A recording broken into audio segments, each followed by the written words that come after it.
Ugh.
She's got enough. Everyone, air quotes. Everyone who cares about. Want to do some HP? Oh, absolutely. What are we? D8. Reserves an 8 as well. Okay. Joe, what do you think? I have no doubt in my mind. I wonder what will happen. A 7 and an 8. He'll roll a 7, you'll roll an 8. 5. 7.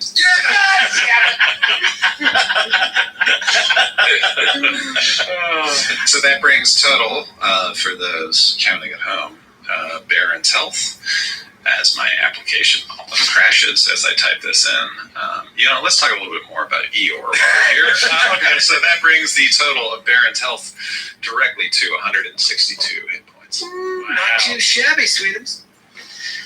Matthew Grant didn't give you anything, but did you get anything for yourself? I did. I went shopping for myself.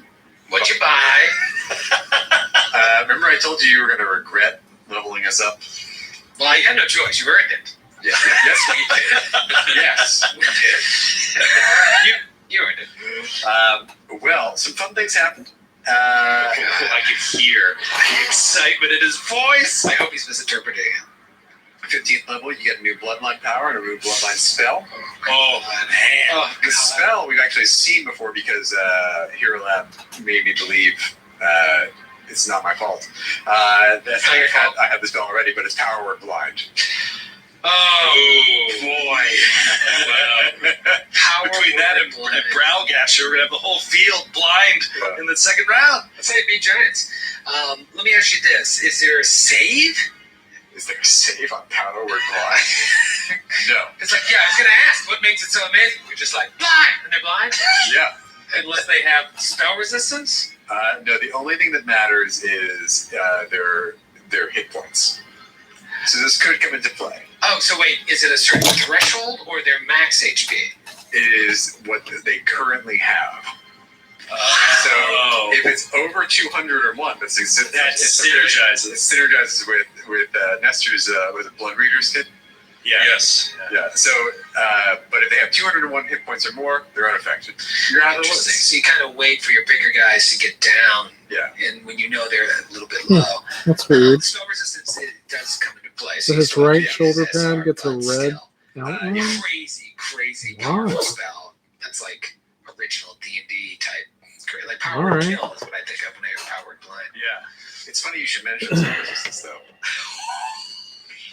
It's something that just says "fuck you" to spell resistance. I took I got this new spell called "fuck you" spell resistance. well, for my feet, I took greater spell penetration. Oh. Wow. I've never even seen that feat. It's just an extra +2 to your roll. Oh, that's great. But I already have spell penetration. Now I have greater as well. That's smart. Yeah, you need the first one to get the second one. That is Well, wait. What does spell penetration do? +2. What's greater spell? Another +2. yeah. That's So it's +4 to your caster level, Yeah. which is 15. So it's a +19 against SR now. Yes. Yeah, D20 plus 19. You're probably dealing with an SR is between 21 and 26. So you'd have to just eat shit on a roll. Yeah. Really, really cool. And then I got some other spells, which I'm not going to tell you about. I want you to meet them as they become relevant. Meet them on the field. But I Feel also they play. Let's do it live. I got an extra 7th level spell. I also got a new 5th level spell and a new 6th level spell. Oh. And by the way, don't underestimate when he says that. What he means is a spell that can be cast multiple times every day, as a sorcerer. Wow. If we weren't busy taking up all of your greater invisibilities. Yeah, that's to get everybody going, and then I can cast my one spell for combat before Baron kills the master kill them all. I would venture to say if things get really, really bad, I think the single most important thing of the adventure is, Metro, that you just get yourself out of there. Get yourself out. So we can keep the narrative going. If people die, because you gotta go. Yeah, because every other party can synergize with you in a fantastic way. You know what I mean? But And they're the only ones with backups. They're already built into the story. yeah, that's true. That's right. So let me write that down.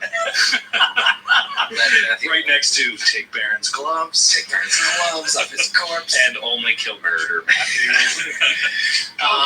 You want to roll some HP? Let's do it. What do you got there? D4? D6. Nice try. Weren't wizards D4 originally? They were, yeah. 4. 6.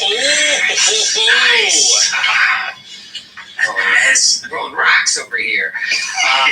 You really are. Nestor Coin. How we looking over there? Exciting level or? Not really. I got the additional. I also got the additional sneak attack die. Okay. Which is nice. Which is great. So 5d6 instead of 46. Okay. Wow. Okay. So, and then really apart from skills, the only thing that I got was a feat. And I was going to take blind fight until Joe rightly pointed out that it only applies in melee, not for range. So it's useless for me. Damn it, Joe. So Such a ruiner. instead, I took something. I was like, why didn't I take this before? I don't really know. Rapid shot. Gross. Oh, really, really gross. Walk me through Rapid Shot again. It just gives you another shot. Right. So I had taken many shot instead, I think. But so rapid shot gives me, I take -2 to all my attacks, and in return I get an additional attack on a full attack. Jeepers. And you already have how many attacks with Many Shot? Can you combine Many Shot and Rapid Shot? I believe so. I think I can. The first attack in a full attack action, you get the 2 arrows. Cool. Yeah, I don't know the rule on that. I don't know that you can. As far as I know, you can do. I'm sure millions of people will feel free to correct me if I'm wrong. But yeah, and so I was getting 3 attacks, and now with the rapid shot, I would get 4. Wow. And then when the haste comes into play. Yeah. Oh boy, Mr. is. So I'm gonna need it. Nesta is a true glass cannon. He is. He has a 26 AC. He has rolled terribly on HP at every level. And one good hit, solid hit from a giant, he's gone. You don't have to worry about him anymore. So I want to deal as much damage as I can in the little time that I surely have left. I feel the same way, Skid. I feel like we riding the snake. Yeah. Or any minute, any session. So just do the fun stuff we can now. Exactly. Before it's all over. Yeah. Really, Grant is the only one whose character isn't in glass cannon in a way, right? Yeah. In a lot of ways, yes. I think all of us are very vulnerable. I certainly have the most protection against things, but as we've talked ad nauseum, like the crit at any time could kill any of us. We're all super weak compared to these huge giants. I actually think that I probably have the highest defenses across the board when on a creature. Yeah, when you're on a giant, you're in amazing shape. That's a big stipulation, though. I mean, when I'm caught out, I'm super vulnerable. Yeah. But on a creature, super high CMD, super high AC, I can do whatchamacallit. My trait allows me to negate 2 crits a day, so roll with it. Yeah. So it's like Just negate a crit straight up. It's not like you take normal damage, but you don't take the critical bonus damage. wow. Yeah, so pretty good defenses actually. You put your best foot forward, all of you, without a cleric. Like Baron's got naturally high AC. Metra's got magical defenses she can call on. I don't have anything. The only thing that I have is I can stay away from combat. Right. But if someone closes on me, I'm fucked. Right. You can be extremely effective to all of us outside of the combat zone, the main combat zone. Yeah. Which is So you guys just don't fantastic, fight at all so this it gets episode. You guys just talk for a fucking hour is what I'm getting out of this. Good lord. That's true. And often you get cold. Like you got 4 attacks, sometimes 5. If you start getting ice cold and you give them the time to get up near you, even if you try to pull back to get one shot off, you're dealing with sometimes huge creatures now. You need to get even further away because of their reach. Yeah, and rapid shot's going to bring in, and I was looking at, they can be combined according to the internet, so fire away. That's what I read. Yeah, I guess it couldn't be done in 3.5, but now again, it's Pathfinder. Fire away, fire away. All right. See, who's your David Guetta? The thing is, though, even though you're not misfiring, 5 attacks means more chance to crit, but more chance to fumble as well. Yeah, that's true. That's especially on those later attacks where I don't have much of a bonus. Yeah, well, let's see how you do with HP. What do we do here? D10. D10. The odds are ever in your favor. 8. 9. Oh, wow. There you go. Yeah, there we go. Nice start. There we are. Wow. Well done, my son. Well done, my son. All right, so this party you're doing the best you can. You're doing the best you can with what you got. I wanted to throw this out there for the group to weigh in on, though. My feet. I've been arguing with myself a lot. I'm 2 feet, 1 feet before I can get the feat I want, which is snapshot. Now, I could take weapon focus now, but it would be another 2 levels. And weapon focus only gives you like a +1 to hit, which I don't really benefit from too much as a gunslinger going against touch AC. And I'd be putting off the reward of snapshot another 2 levels, basically. Or I could go something like improved precise shot, which lets me ignore concealment and cover, except for total concealment. Or I could do cluster shot, which lets me go to apply my damage before DR. So it's a classic reward now versus deferred gratification, getting the snapshot later. Who knows how long this book will last? Who knows if Baron will die? So I was You have to get to 17th level. Yeah, before another feat comes. Yeah, are we going to fight Volstis at 17th level? Is that the idea? Is that where the AP ends, or is it going to end before that? Interesting question, isn't it? See, that's what I'm saying. That's why I would love the sage counsel of my fellow adventurers. Yeah, I don't know. I don't feel great about it. Maybe.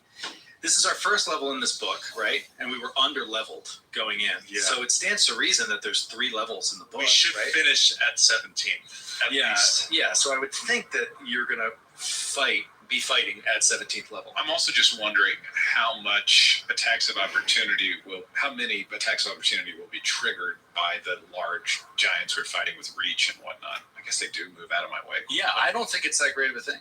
The snapshot in this case, I don't see that many times where like, if you only provoked from Baron right now, you know what I mean? But we have, what the heck? I mean, yeah, I don't know. It is hard to say. I also I'm more drawn to improved precise shot over cluster shot. They're both good. They're both really good though. Especially, I mean, if you unleash with a full attack against something with a 15 DR, I mean, that's how much extra. That could be 45 extra points of damage, in a round. Yeah, and and you do often shoot through your allies. Now, I wouldn't. No, what about concealment? You said ignore concealment. Ignore 20% concealment, not full concealment. Oh, that's great. Because that is something you got to roll on. Cover doesn't really matter because their ACs are so low for you. Yeah. And now your weapon's range is extended too, isn't it? It's 40 now. 40. So that could matter for attack of opportunity too. I mean, I can make that The 50 bigger range. with long shot, which I still have. I swapped out Shield of Faith rather than long shot. Yeah. Yeah, it's just kind of a tough call to read. Oh, that's a tough call. It really I mean, is. of course, both of those feet we talked about are pretty great, and so like again, if I take improved precise now, I could get cluster shot later, or vice versa. What is cluster shot? Just lets you apply. You shoot all at like one target on a creature, and it just ignores DR. Oh, right. Oh, that's cool. Yeah, do that. I think that could be. I think we're going to be running into a lot of DR that we can't necessarily otherwise overcome. So. Sure, and I think it stands to reason that if we are 17th level and it is really happening, really coming into the end, I just don't. What do you see? What do you foresee? Like a couple, if we're lucky, like a couple 100 points of total damage that are ever done by AOs. You know what I mean? Like, yeah. Whereas like a cluster shot, you could do hundreds and hundreds of points of damage with that feat alone. Yeah. With it, you could use it in every combat, in every fight. Just about. And how often are we going to run into creatures with DR rather than concealment? Mm-hmm. Which your 4 to 5 times you're going to beat anyway. Right. I just also have ways. I mean, there's a lot of ways. There's not too many ways, I guess, to get around the DR. Yeah, it depends on what it is. Yeah. All right, cluster shot. I mean, I like it because Baron has been kind of calling shots, doing things. The thing that by going down this route, I would have at this level, actually earlier, 4 levels earlier, have loved to have taken a signature deed, but that's Gunslinger 11, and that makes like a deed cost no grit.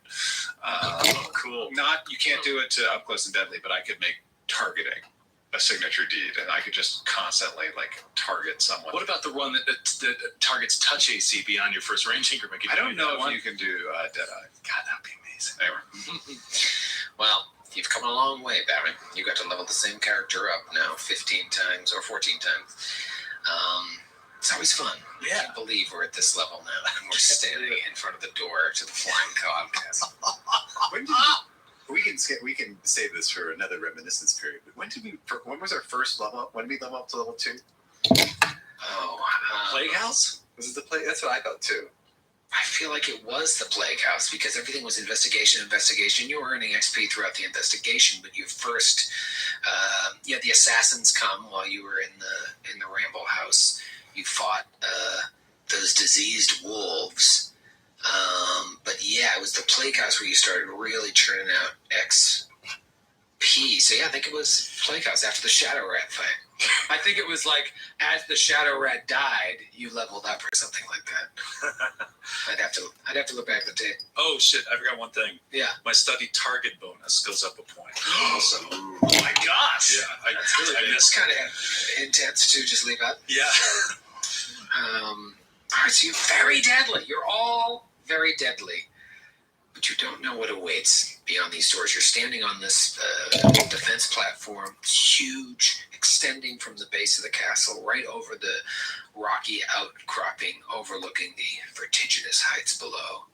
There's this archway carved right into the rock that opens into a tunnel with an ascending staircase that leads to double doors. The steps are huge. What's everybody's climb skill at? I mean, we're still flying. Right. Throughout the whole talk of level up, you lost your flying. As we discussed out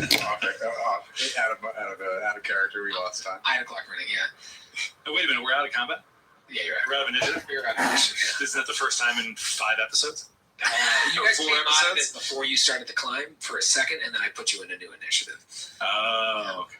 Yeah, I really could have just left you in it, but I didn't know what you were going to do. All right. Yeah, that's fine. You can fly, but I am curious about your climb speeds. The reason I'm asking is because these stairs actually have to be scaled. It's not a problem for Dogrid, I would assume. Right. He is currently plus 29 to climb. Secrets. My climb's +0, but if I need to fly up this, I'm already sitting at the top of the. Right. Baron, what's your climb skill? +7, so not awful, but not. Okay. And skid. +11. +11. Okay, so it's really just Metra. Like when you're not being harassed, just take your time. If you fall, it's not going to be the end of the world. So I'm like, right off the platform. You'd really have to do a comic fall if you land at the bottom step. It was like, whoa, another 45 feet until you fell off. But it is slow going. It's more to impress upon you that like these steps, you can't just walk up. These are steps built for enormous creatures. Incredible. What do you do? Let's just lean on the old listen at the door.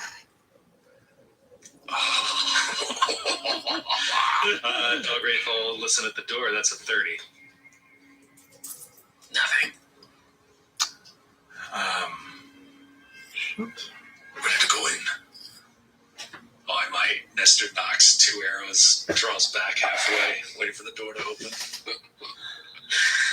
So terrible. Dogwraith holds a weapon in one hand, sheathes the other, leaving his offhand free. Reaches out to the doorknob that's 3 feet off the ground. It's a big handle, huge. Is it like even reachable? Yeah, it's like, you can fly up there. It's just out of reach.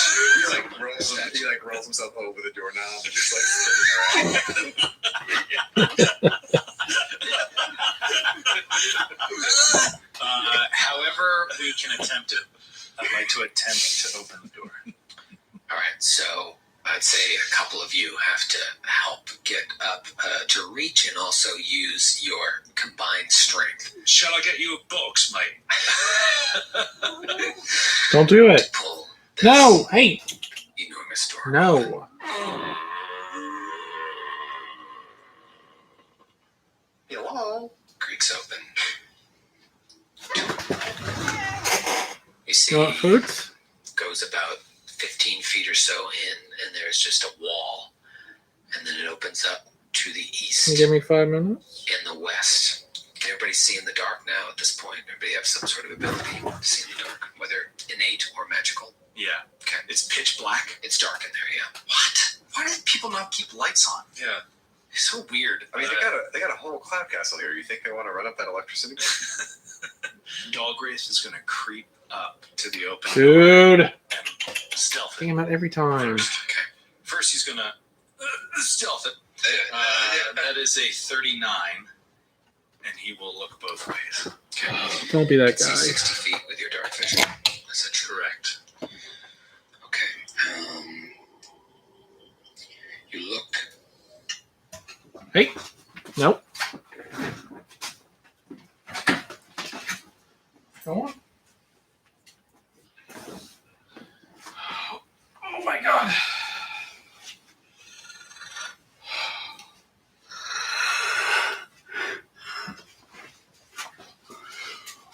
Let's go.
To the west, and you see that the corridor continues down another 60 feet or so and ends in a small chamber. A large chamber, but smallish in relative terms. And then you look to the east, and you see that maybe 40, 50, 60 feet or so, it opens up into another room. What do you do? Dalgraith will give the signal that he's moving to the west. And I'll just start stealthing to get to this other room. I'll do a perception for traps while he's walking 30. Okay. And then try to walk until I think there's a corner of a wall or something. Okay. That's about 5.5 feet in front of you. You see it turns. He'll step up and just peek his head around the corner again. Stealthing, rolling great here. That's a 41. Peek around the corner, and you see a perfectly square room. Contains some steel shelves that are laden with those enormous boulders that the cloud giants were throwing at you. Tons of them, all lined up like a bowling alley. There's a round stone table holding oversized stone masonry tools sitting in the corner there. It's on the map, you can see it, across from the entrance where you're standing. There's a large metal tray, like a palanquin, lying on the floor in the opposite corner. He's going to signal to everybody to come in and follow him. And then we'll come back here to the west, and I just want to explore this room a little bit carefully and quietly. Okay. Baron will attempt a stealth to match Dalgraith's discretion. So, natural 20. Ooh, 37. 37. 28 for Metro. 28 from Metro. Wow. It's a stealthy party. 46 for Yeah, I rolled really poorly too. Tiptoe through the tulips. How many Metros are there still? At this point, there are Too many, if you ask me. Too many Dellas. too many Metros. Or Metras. Too many Metras. Mike, Peter. Okay, there are 6 of me. 6 of you. That doesn't sound right. And how long do you think Fly? Yeah, there were 6 of me. Fly is going to continue to last. This Fly charade. Well, how many minutes would you say it's been since we took off from the ground? How many minutes of Fly do you have total? That minus 1. It would be 14 minutes as it max out. 14 minutes. So if it's been less than 14 minutes, we still have Fly. Okay. You came up. We flew up a good, Yeah, and I'm 700 keeping feet. you round by round straight through the fight. So unless you lingered on the platform for a long time, I would say probably by the time you're done with this room, unless you just go through this room quick, you'll be done with Fly. Yeah, do you want to just move on, or do you want to examine this room?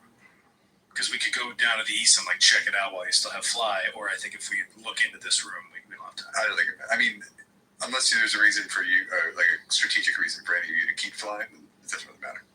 Now that we're on solid ground, I'm comfortable not needing to fly.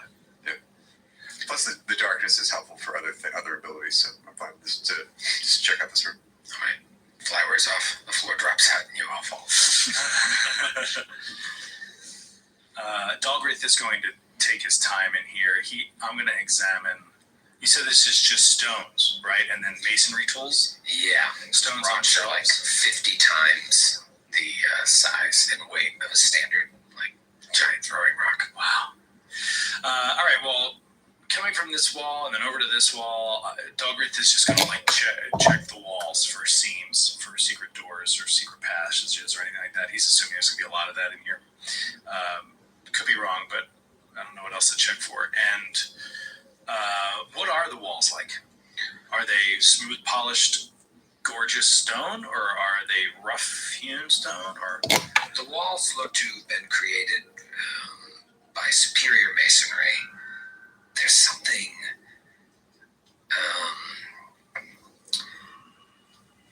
very unusual about the walls. I don't know if it's magical or otherwise, but just the way that it was shaped. You've never seen this craftsmanship before. Baron, you've seen the inside of these dwarven sky citadels now in Kragenhead.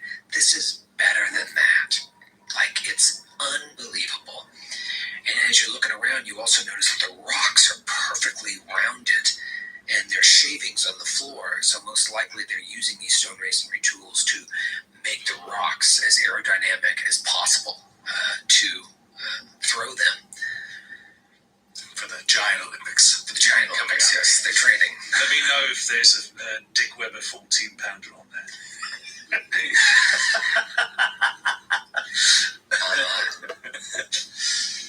Yeah, that's what you see. And then you want to roll a perception for secret doors. Yeah, Maybe Baron, use your stone mason. Yeah. I need to remind you at this point with stone cutting. As soon as we pass, do you have stone cutting too? No, I replaced it. Okay. I'll double check, but I think I replaced it. When we pass within 10 feet, we receive a check.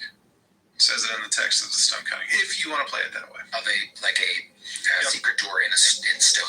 Yeah, to potentially notice unusual stonework such as traps and hidden doors located in stone walls or floors. Receive a check to notice any such features as they, the party member, pass within 10 feet of, whether or not they're actively looking. Sweet. I got a 35 perception. I got a 41 with a 19. Ooh, I won't even bother. You don't even see anything. No secret doors. But there are seams. There are seams in the wall. So it's like stacks. Bluish gray tinge to it. Superior masonry. Superior masonry. That's really what it comes down to. But yeah, you don't see any secret doors. Could you see if any of this is magical? I've never seen word like this before. Detect magic. It is not emanating magic, but you would think that this was created with some combo magic and masonry. Clearly a superior Mason. Yeah, it had to be some sort of superior A mason. James Mason or Anthony Mason, not, say, Mason Plumley. You do it. Where does it come from? I'm quickly Googling Masons and Harry Mason. Superior Mason. I was going to go with Mason Burger from the Hannibal. Oh, that's yeah. Gary Oldman's character. Yeah. What about knowledge engineering? Does Baron have that? Because Dalgrith does not. Yeah, of course, Baron. This is a bad dwarf, Dalgrith. Too busy adventuring. Middling roll. Poor roll. 14. 14. Yeah. Superior masonry. That this was probably stone that was enchanted before, during, and after it was made. This has to be constructed in a certain way to hold up against the elements and hold up against the atmosphere being so high up. I will say, I think since you entered the caldera, we didn't roll any altitude checks. Oh, but wow. the minute you walk inside here, there is something that makes the altitude pressurized? not bother you. Yeah. Wow. I didn't even think of that. Like, we've got to be like 10,000 feet or something. In air, yeah. So we close the door and it's like, Start throwing up. my ears just pulled. I'm sorry, I was reading the text of a spell, but did we check out the Palantir? Palantir. The Palantir would be amazing. What a find. They keep that in the foyer of the right side. Oh my god. Check out the hidden Palantir. No. If you go over and look at it, it looks like it was used to carry the rocks back and forth. Maybe two giants would load it up with boulders, bring it out to those siege engines. I don't know. Wow. I'm reminded of this, approaching this amazing masonry and these carefully constructed throwing rocks. I was listening the other day to the story of how the slab of marble that became the David was rejected twice over like a century by other sculptors and artists, and it just ended up in Michelangelo's hands just by total accident, and like funding falling through and people not wanting to use this inferior piece of marble, and it turned out to be the most famous statuary in like the history of the world. Wow. So like they must also be carefully selecting stones to make something this beautiful, and both for utility of throwing and for the quality of the structure. Interesting. What do you do? Let's check out the other way. All right. Dalgrith will move the other way. Unless you want to, Metra or Anesta. Yeah, how do you want to approach? Do you want to approach in the same way? Wanted to dealt with going up and scouting? Do you want to go as a group, multiple people? Actually, yeah, Nestor should hang back, so it should be Dalgrith or Metra. One thing I should point out is I have 120 feet of dark vision, so if there's anything beyond that, I should be able to see it from right where we are. Okay. Right. Good. Okay. Roll a perception check. 32. 32. You start to look down the hallway. Maybe when you came in, you were following Dalgrith's lead. You didn't look back, but now that you've turned in that direction with your 120 feet of dark vision, you start to look down there and you see on the floor of the next room some sort of arcane symbol, and it gives you pause. Do you say anything? This gives me pause. Everyone stop. What are you pausing for? I don't know yet. We already lost Fly. No point in pausing. You see that it's some sort of trap. Oh. It's a trap. It is obviously magical in nature, which means that only our rogues would be able to disable it. But you think it's possibly tied to vision? Maybe proximity? But you know that arcane symbol is bad news. I'll reveal it on the map. Oh. I recognize this arcane symbol. Mm-hmm. Yeah, is there a knowledge? Can we do a knowledge arcana on it? Can I do a knowledge arcana to determine if I've seen this kind of trap before? And sure, it triggers it? Sure. You're trained for this stuff, so you know to do this while averting your vision, just in case it's vision-based. It's a 29 on the knowledge arcana Ooh. metric. Natural 20. It's a 34 for Dalgrith. I've seen this before. It appears to be some sort of symbol of pain. The type of thing that, if you were to look at it, walk over it, get maybe within a certain vicinity of it, could be bad news. And I don't know what that vicinity is.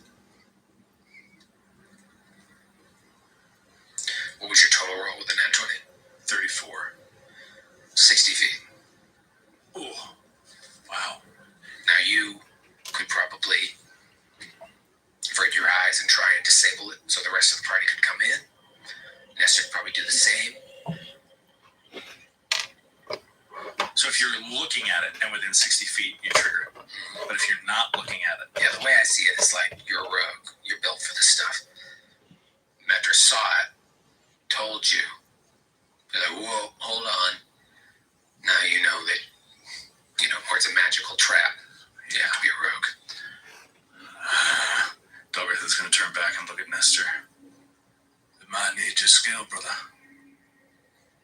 I defer. I mean, if you want to prove yourself, not that you need to, but I just want to afford you every opportunity to showcase your own formidable skills before I jump in with my feeble sort of attempts. Right. Well. Everyone, stay back.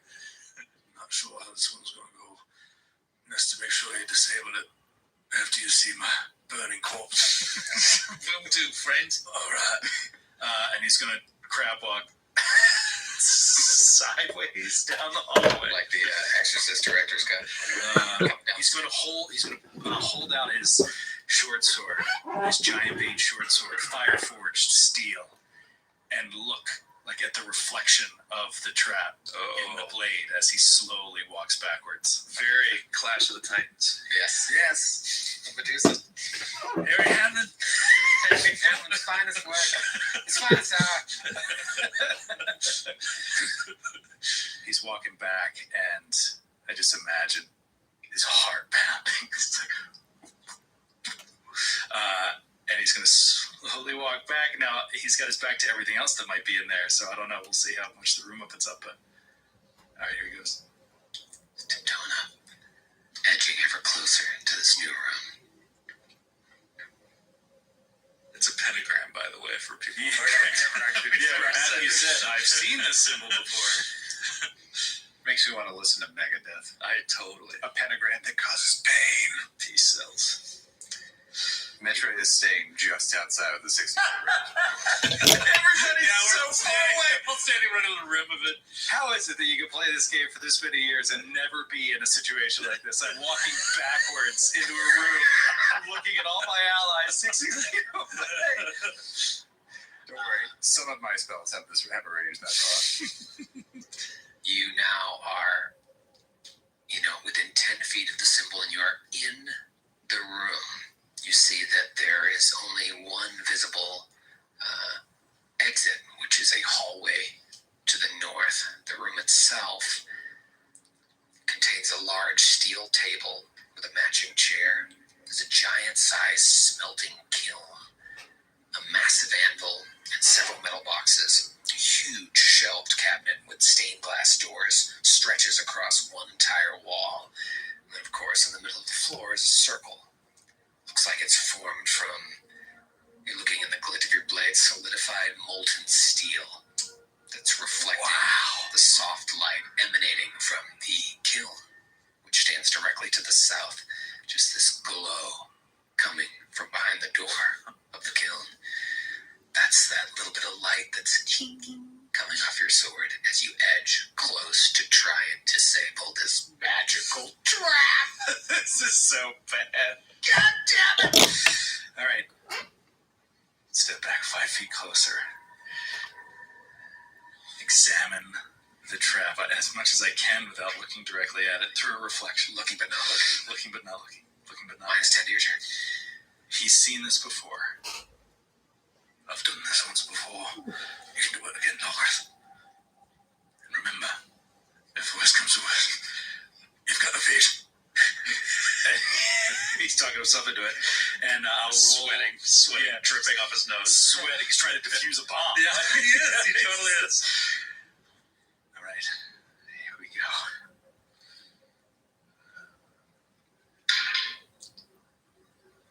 Not great. That is not great. That is a 25. A couple of things happen. Oh, no. Roll a fortitude save. That's not evasion. No. 25. All of a sudden, racking pain starts to cripple your body for a second, but you bear down. Come on, dog. And fight against it. You do not disable the trap. You do save against its effects.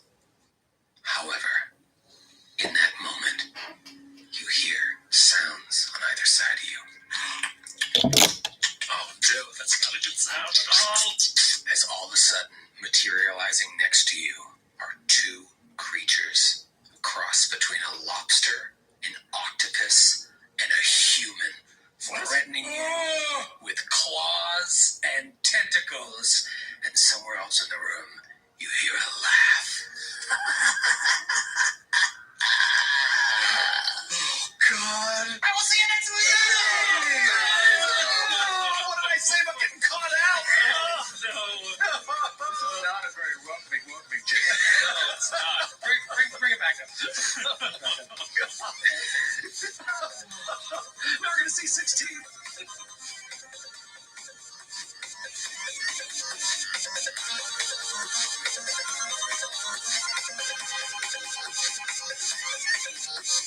The Glass Cannon Podcast is a Glass Cannon Network production and is an officially licensed partner of Paizo Incorporated. Giant Slayer is copyright 2015.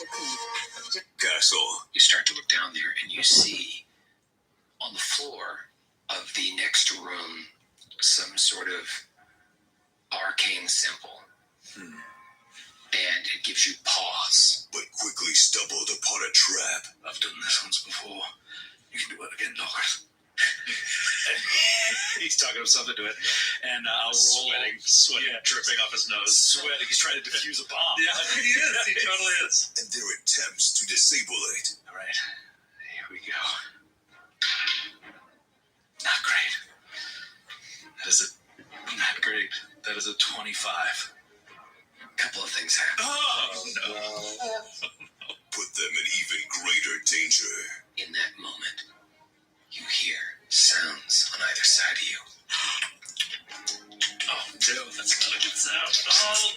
As all of a sudden, materializing next to you are two creatures, a cross between a lobster, an octopus, and a human, threatening you with claws and tentacles. The adventure continues. And somewhere else in the room, you hear a laugh.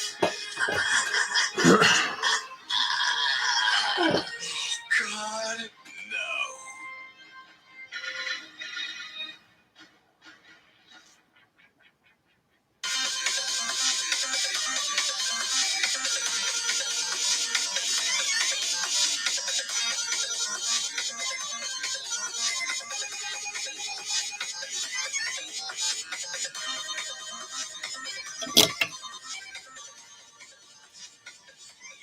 It's an unseasonably warm day here in New York, relatively speaking.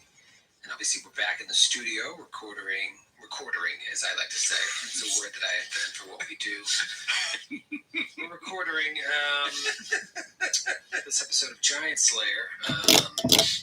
And so I went to go He get... doesn't make mistakes. No. The man has never made a mistake. Never made a mistake in his life. Nope. He's like, that's not a word. It's just like, no. Well, hold on. You don't understand the way we do things here. Yeah. You know what? Play back the recording. You'll see what I did. Makes total sense. In my mind, that's like the next stage after you draw and quarter someone, you recorder them. Yeah. No, I didn't think about that. The first quarter, it didn't quite take. All right, come back. Recorder him.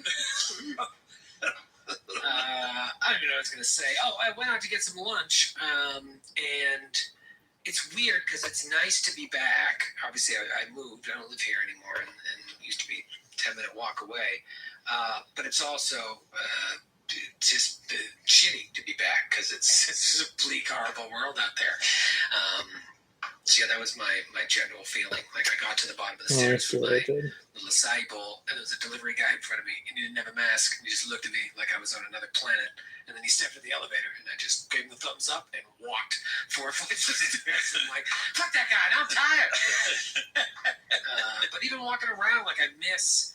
God, I mean, I was in Astoria for so long. I miss just going out and getting wrecked at these bars I'm talking like pre-marriage Astoria, and it's so different. It's so different.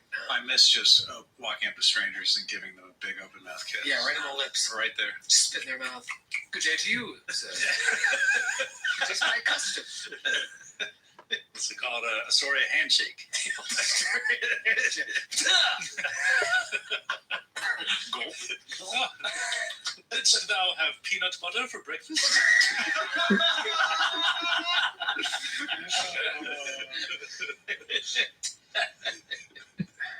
I didn't really have anything else to say about this, other than it's good to be back, but I can't wait till we're really back. It's like in The Office, which I now quote every week. Yeah, seriously. Gonna roll. It's like when Jim leaves and comes back to Scranton and things are weird between him and Pam. He says, I feel like I came back, but I never really came back. And she says, I wish you would. That's when he knows. You, Rashida Jones. Going after Pam again. So we're back. Wait, We're not Rashida really Jones back. and Pam? After Pam? No, Karen, the character that Rashida Jones plays, she's dating Jim, and Jim is still in love with Pam. It's another story. I just didn't remember a Rashida Jones and Pam romantic storyline. That's what sounded like you were saying. No, I was saying Jim said that to the All right. fictional Rashida All Jones. right. I'm going to cancel this recording. It's a mess. It's an absolute mess. I'm stalling because we're about to have a pretty rude awakening into book 6 and what this is all about. There's a lot going on, and I want to just prevent it from happening as long as possible. So you tell me about your day, Matthew. I'm doing pretty well. We just ordered some delicious pizza. Mm-hmm. I saw that. We each had our moment to go into the kitchen to retrieve our pizza and then return to our seats. The next person went up. It was very orderly. Mm-hmm. The pizza was delicious. Yep. Well, that's good. I didn't have any of that pizza, but it smelled good. You're welcome to have some. Well, it's all right. I had my side bowl, and I also got a little sample. They were giving out free samples of carrot ginger soup. Oh, It's quite good. did they spit in it? There was a. Is that what that was? The tradition. Yes. Some people are just. That's how you know it's a story. They just can't help. They just want to get to the other side of this pandemic, and you're just trying to rush things. Yeah. Herd immunity. Spit in every soup. If we all just spit into each other's collective soups, we'll get through this together. That's the CDC's motto. Yeah, that's right. That's right. It would be nice, though, to be able to hang out in the story again, like old school. Like, we should just, when the world's normal again, do a recording, tell our significant others and wives, we're not coming home tonight. We're staying at the studio, and we just get wrecked. Okay, but, like, not just on booze, on, like, food and everything. We go to the steakhouse, and then we just come back here and play video games all night. Yeah. Sleep on the floor. Yeah, go to the Greek steakhouse. Yes. Load up on some Right down the street. Tsumaki. Steakhouse. The Greek We've steak. been talking about going to for 4 years. Well, 3 years, maybe. Grant, didn't you go there? No, we had to do a recording because Troy is so callous. He usually records things schedules recordings when I have family in town. My family visited, and so they had nothing better to do but go to the steakhouse. And they said it was pretty good. Nick Lowe stumbled in here drunk one night after going to that steakhouse. Oh, that's right. Christos. Yeah. Christos. He did call. You did call, yes. Brought me all better. Yes. I've already had plenty, I'm assuming, at Christos, but still walked in with a plastic bag filled with 24-ounce Coors Lights. Just as a polished There you man. go, fellas. And his wife. That is like Oh, yeah. big night out. We also have Tutorial in Contra, which is like the only Michelin star restaurant in Astoria, or at least it was back in the day. We should go there as a group. Well, that's what I was thinking as you were talking about this. I was like, I would like to hang out anywhere. I don't care where it is. I don't care if it's in Astoria. I don't care if it's with you guys. I would like to hang out somewhere with someone. Yeah. Just going out. Great. I know. I'm saying the same thing. I just sneezed into my shirt because this is the world we live in. We have to shut the studio down. Yeah. Shut it down. Shut it down. Oh, it's the elevator guy. Looked at me, eye juice came off and went in my throat. Eye juice? That's what, listen to Fauci. Eye juice. Yeah, did you hear? He's recommending no more eye contact. Yeah. Right? No more eye contact Yeah. until we get through this thing. Drive with your eyes closed, he said. Just to say, it's like wearing two masks. Yeah. Drive with your eyes closed. If you have to go somewhere, look in the reflection in a dagger and back towards it. Right. It's the only way. But send a more capable rogue. Painful. Just painful. Yeah, have we considered, Joe, excuse me for a minute, have we considered speeding down Rip there? deal with this monster. The type of sacrifice they need to be satisfied, and then we can move on our merry way through the air vents underneath. Yeah. Casting a fly, leave them be. I like it. I mean, it's not a terrible idea. At some point, you're going to have to leave somebody behind. Might as well just get it out of the way now. Well, we're in a position where we could at least watch him die. So we should do that out of respect. Yeah. It would make a better show if you watched him die. Yeah. We need witnesses. That way, during your rounds in combat, you're at least there for reactionary content. Yeah. It's like, whoa, that looked like that hurt. that kind of stuff. Yeah. What part of this weird creature's body do you think has the mouth? Is it the lobster part, the squid part, the human part? What do we got here? What is the breakdown of this weird thing? We're joking around. This is such bad news, Graham. I know. This is such bad news. And when I reveal these things, you'll see some mouths. Various mouths. Various? What did I say? It was lobster, ape, human? Something like Lobster, that. lobster, octopus. Octopus. Yes, there is some tentacle action. You didn't mention the ape. Now I'm really... Yeah, now it's getting more worrisome. No, lobster, octopus, human. Did you mean lobster, octopus, primate? Human, no human. Okay. Yeah. And is it immune to the trap? Did it set the trap? Did it go to trap-making school? What happened? Is Well, the trap done? That's you know, what I really want to know. If there are any survivors, not at the end of this encounter, but the end of this book, maybe I can reveal that information. There's a lot going on. I praised this writer before we even dove into book 6. Like, this dude thought of everything. He really, it's an interesting way to write. I think it's actually very helpful for a GM because everything has a story, which is sometimes it's just like, you're fighting these monsters, and they're there because this is a place where monsters hang out. Here, this writer, Tito Puente, I think? No, it's Tito. I want to make sure I get this right without losing my place. Tito Liatti, again, probably butchered it. He's really, really good. And I think he's writing a second edition book right now-ish that's coming out. Anyways, he's good, and there's a lot going on here, but it's been a news bears grip. It's not a good situation for Dalgrith. Before we get into that, though, Skid, you had mentioned about, hey, did we ever search those cloud giants? Yeah, I think you said it off air, and I was like, well, we'll deal with it off air. I'll actually deal with it on air. We'll say that you did search them, and I'll tell you what they had. They all had gargantuan morning stars. Is that right? Gargantuan morning stars. All right, we put it in the bag of holding. I don't know if that's right. It says, actually, that might be right. Why wouldn't it be? Well, they were huge, weren't they? Yeah, So they're using, so they have this ability called oversized weapons. Oh, so they can wield a weapon one size category larger without penalties, and they were huge. So yeah, they were gargantuan. Gargantuan morning stars. Just 3 gargantuan morning stars. You can't I think that's a Juice Newton song. They're all wearing huge chain shirts. Whatever, you're not going to take any of this stuff. And they didn't have any magic items on them. No cash? No cash. They're cash poor. It says right here, cash. No money. That's amazing. No money. No money. Stop asking. Is this like a company town where like everyone's using script and like no one has any cash?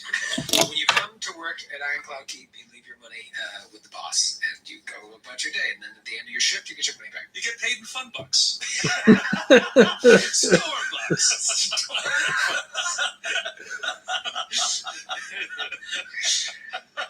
What would you like to buy, Pat? pass that trap, sir? That would be 4,000 storm bucks. I knew I should have played more skee ball.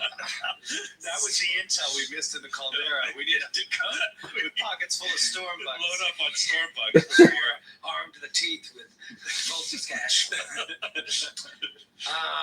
Cigarettes will do. This is very, very interesting here. They got the jump on you. These things appeared out of thick air, and they're going to start raining down some terror on you. But the main problem, I mean, there's a lot of problems, is that this symbol of pain that you were trying to disable, you were unable to do so. You then, in failing, saw a little bit more, but then you wanted to, had to like try and resist it, and resist it you did. However, your buddies are not going to have that same luxury. They don't have the skills that you do. I'll say, if you want to start rolling down there, you can avert your eyes, but it's going to give you a 50% miss chance on all your attacks. Or you could just say, you know what? I'm strong. I'm tough. I'm going to just roll against that symbol and hope for the best. Those are your options. You can avert your eyes just like You can't look at a creature and not the symbol. No, I'm going to say it works similar to a gaze attack. This is something. So the whole room is the gaze. Essentially, that you come into that room, you see it, it's going to trigger it. So you can actively try to not look at it, but I'm going to say in doing so, it distracts you enough that it's going to be a 50% miss. I think it's kind of like being at the 50-yard line or half court. Like the logo painted so large, it's difficult not to see it even as you're looking straight ahead. That's exactly what it is, and you can see it's it's got a 10-foot radius. It's a pretty big symbol, like a little dagger. And I agree with Grant that the NBA logo at center court should be trapped. Yeah. For the playoffs. At least for the playoffs. At least with the playoffs. I would love for James Harden to be trapped so I would never have to watch him ever again, as good as he is. Wow. It's like the fourth James Harden reference in the history of GCP. Certainly not the last. Let's go ahead and roll for initiative first. Let's just do that. It's been a while. I think we should just get out of the way. Then we can talk as friends. Boy, howdy. This is an important one, Doggrace. This is an important one. It truly is. It truly is. Especially because of that surprise round. Baron, what did you roll? 33. Oh, man. Lucky Larry. Metra. Metra rolled an 18. 18. Not great. You don't have improved initiative? I rolled really poorly. You didn't answer my question. Do you have improved initiative? Don't worry about it. It's not a school 7 double fail. I do have improved initiative. All right. Got it out of me. Gotcha. You rolled terrible. I just wanted one of these creatures to be like a ranger, but with favorite enemy, those with improved initiative. +4, +4. What did you roll? 24. 24. Mr. Coin. I got the same as my armor class, 26. 26. Sword. Save. All right, let's put these players on the board here. I said they arrive around Dalgrith. They're there. Let's take a zoom in. See what they look like. Hello.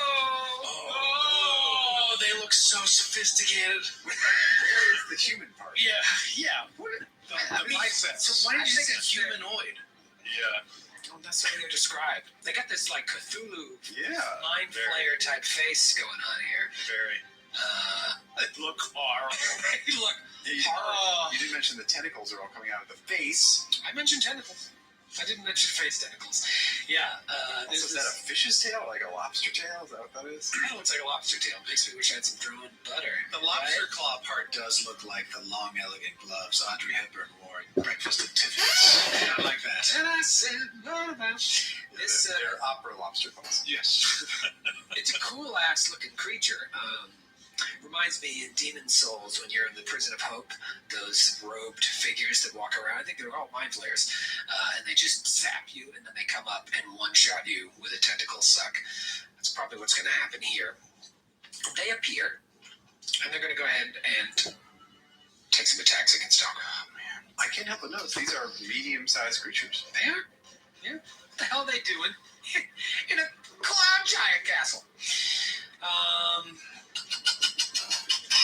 Okay. They're each just going to do a claw. One claw. That's all they can do. First claw from the one up top. We'll call him Toppy. That's Talbert. It's flat-footed AC. Unless you have that ability, you can't be caught flat. Can't be caught flat-footed. Get out of here. 15th level. Okay. Grant, these are not giant subtype.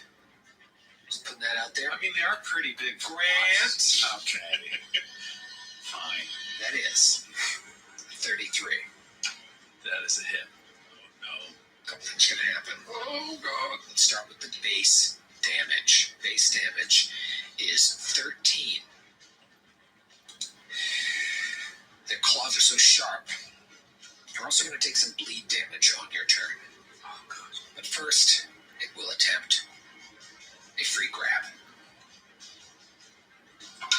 with its juicy claw. Oh. Now, I know you missed your CMD, but it does get that +4 up top. I think I got you, buddy. 38 against CMD.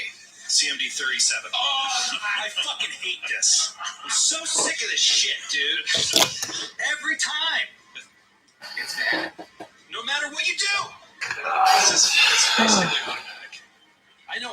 I always think it's going to be automatic. If he was like 45, I'd be less angry. I rolled 38. I rolled very high. Yeah, exactly. Like, I could have totally... The one thing he can do. Yikes. All right, so he hits you, grabs you, and cuts into your skin so you are bleeding. You take that bleed damage on your turn. And the other one just tries to hit you with a tentacle. 34. With reach? Oh, I thought he was supposed to be right next to you. I have a lot of writing on my... So what happened exactly? They were invisible? They appeared out of thin air next to you. I think they're summoned. That's the feeling you get. Because there's somebody else laughing. Yeah. Bring a world of pain. And there's a giant pentagram on the floor. Yeah, so they didn't, they don't have to, they only get one move or attack. I just didn't place them in the right place because I have, for some reason I put writing all over my room. You guys can't see the writing, right? Be honest, Matthew? No. All right. So, sadly, no. So I'm assuming the tentacle with the 34 hits. Uh-huh. Okay. Let's roll out the regular damage to start. Rocks, 11 points of damage. Then I'm going to need you to roll a fortitude save. And this is the paralyze. Well, we'll see. 18. 18! Oh boy. Garbage roll. Not good. Not good. All right, so.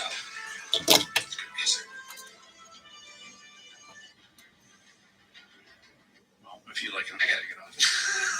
I'll find something.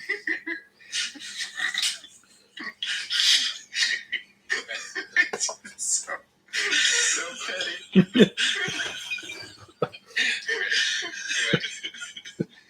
Just change this music up real quick.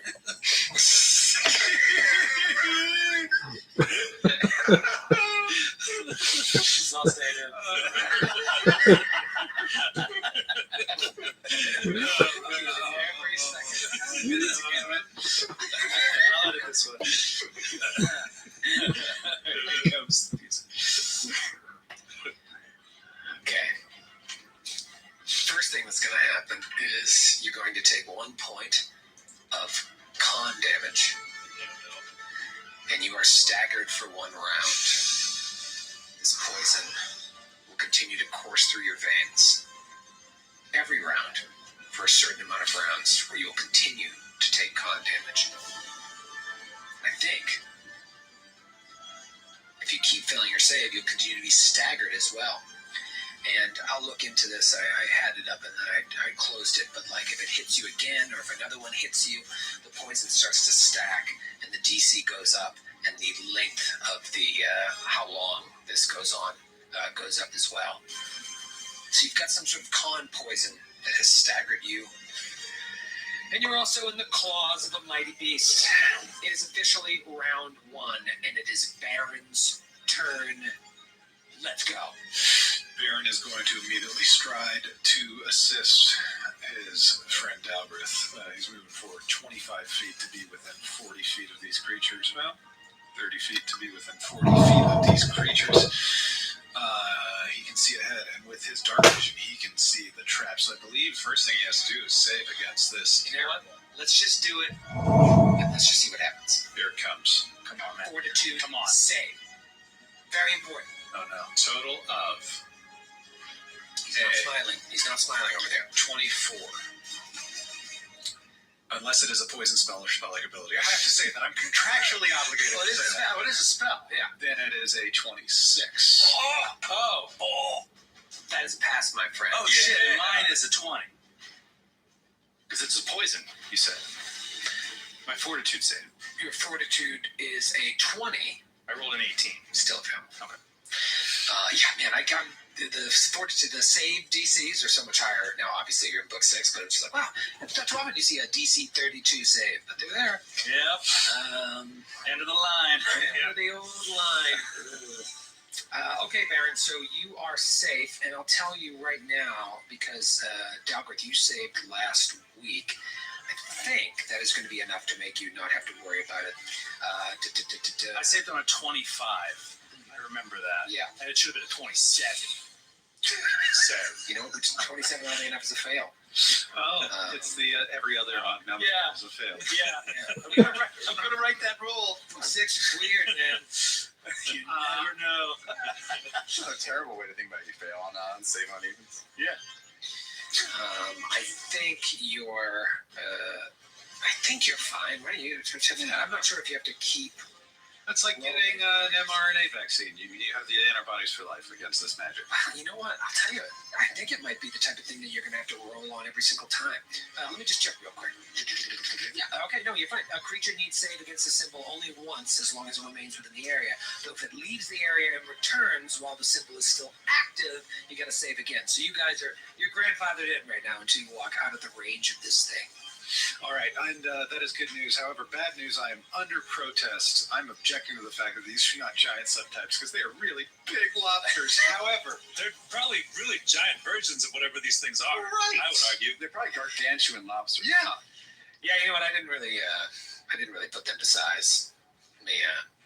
Oh, are they actually larger than medium? They fix it. That's them. Oh, gross. So that's too big. So, in order to play by these unjust rules, Baron would like to do some sort of knowledge check in order to identify the creature subtype. That's fair and smart, frankly. Can I bring up a point? This might affect Baron, what Baron does. Yes. I have see invisibility on constantly. So if there is another creature that is in that room that I could see, I would be aware of it. And I could alert Baron to This is your constant ability now, or you cast something earlier? constant ability, the shirt I'm wearing. We are at the level now where we can look into permanency for low-level spells. Definitely. Yeah, guys, permanency is out there. You guys just need to take advantage of it. Okay. That's a good point. It's a good point. And you got 120 feet? Yep. Okay. Metro, you see in the back of the room an invisible creature standing behind the arcane symbol. You guys shouldn't even look at this. Okay. Matthew, you should look. This is what. It's like. Oh my. Wait a minute, that was too many guesses. I'm not looking. I said don't look. No, it's, oh my god, it's How like does it have a free hand to cast? Yeah. It's too busy wielding weapons of pure assassination. It's in a Todd McFarlane Spider-Man pose. It's so cool. Stop tempting me to look at it. You see, it's far away. I describe it perfectly. Go ahead. Me too. Oh shit! It's Rom, the space knight. It's the craziest looking creature that you did not expect to see in this castle. The body looks to be completely made of iron or metal. It's got a shapely feminine form to it.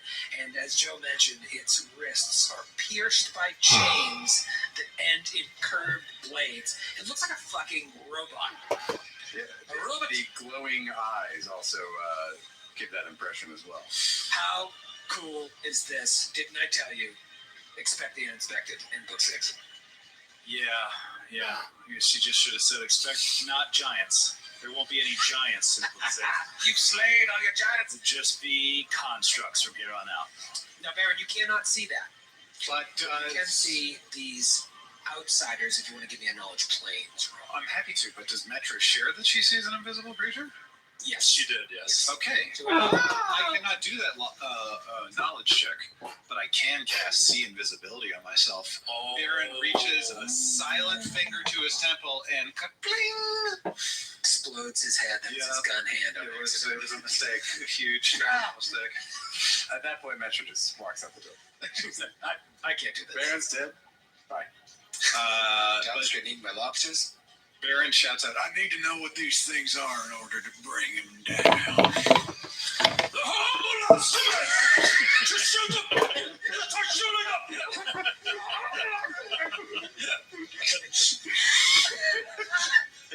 Select horrible lobstermen from the creature's subtype. I believe that's engineering. Is it engineering though? You said Arcana? What did you Planes. say? It's a planes. Yeah, right. Yeah. What about the other one? The invisible one I can now see. So the other one you can now see, I believe that is outsider as well.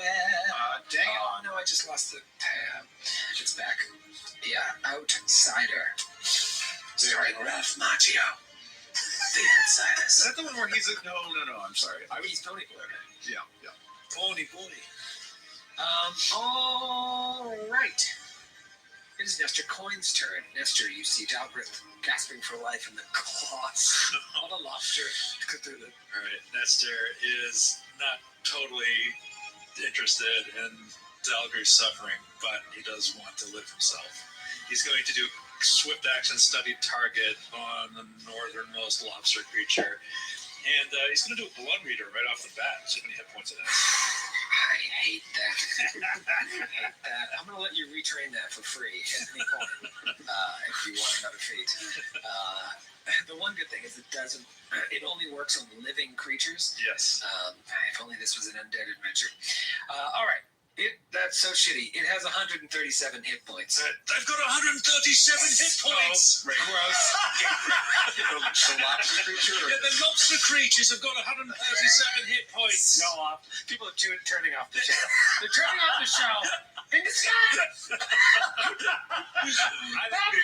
I think people love this. I guarantee you most people are not turning off the show. GMs everywhere. I can't listen to this. Most people turn off the show in disgust when you suggest that Ralph Macchio played Ponyboy He in did? The Outsiders. No, that was C. Thomas Howell. Oh, well, now you speak up after you went to IMDb. There was Wikipedia because I was like, Ralph Macchio is in The Outsiders? Wasn't C. Thomas Howell the original Marty McFly? No, it's Eric Stoltz. Eric Stoltz. Did you ever watch those scenes? Yeah, it's very weird. It's a very different tone. Very weird. No wonder it didn't work out. All right, Nestor, what are we going to do? It's good on Caprica, though. I am going to do rapid shot against this northernmost lobster creature. First shot, mini shot. Gross. 32. Okay. I'm just going to throw it out there. They have a lot going on. So I'm going to need a lot of, if you have specific types of damage, just let me know. Just the piercing and electricity for the old jilter. Okay. Electricity, I will need to know about. That is a hit. Okay. First attack, that is 47 points of damage. Okay. And is that half electricity, half? No. That is 5 points as electricity. All right. So the electricity gets negated. That brings it down to 42 points of damage, right? Yeah. And you notice that it has DR. Okay. So I also have clustered shots. Okay. So I'm going to, you can take that DR off that first attack, but then the rest should go right through. Oh, so clustered shot ignores DR in the first attack? Yeah, Is that how you apply DR after the full attack instead of for each. Okay. iteration. All right, so I will give him take that damage hit. Okay. Great. Keep popping. Second attack is a 35. 35 is also a hit. 28 points of damage, 6 of which is electricity. Okay, so 22 points of damage, and now the DR will tick, right? No DR after the first one. Did you remove all DR? No. Okay. It only takes it one time. So add up all the damage you did, and then just remove the DR once. Right. for the whole turn. For the whole turn, I only remove the DR once. Yeah. Right. Okay. So like you add up all of the damage that I do on my attack round, and you take the DR away from it once. So it basically, you did 104 points of damage this round. So you have That's one attack. These 4 attacks are all, they're 4 arrows flying at him at once. Basically. Yeah, or in the same spot. You still have to do 4 attack rolls. You can still miss some. You can still fumble, whatever. But at the end, you add up all the damage and then remove the It's great to have for a book like this when you know you're going to be dealing with a lot of creatures that have DR. That's why we're telling Grant that he should take it. Yeah.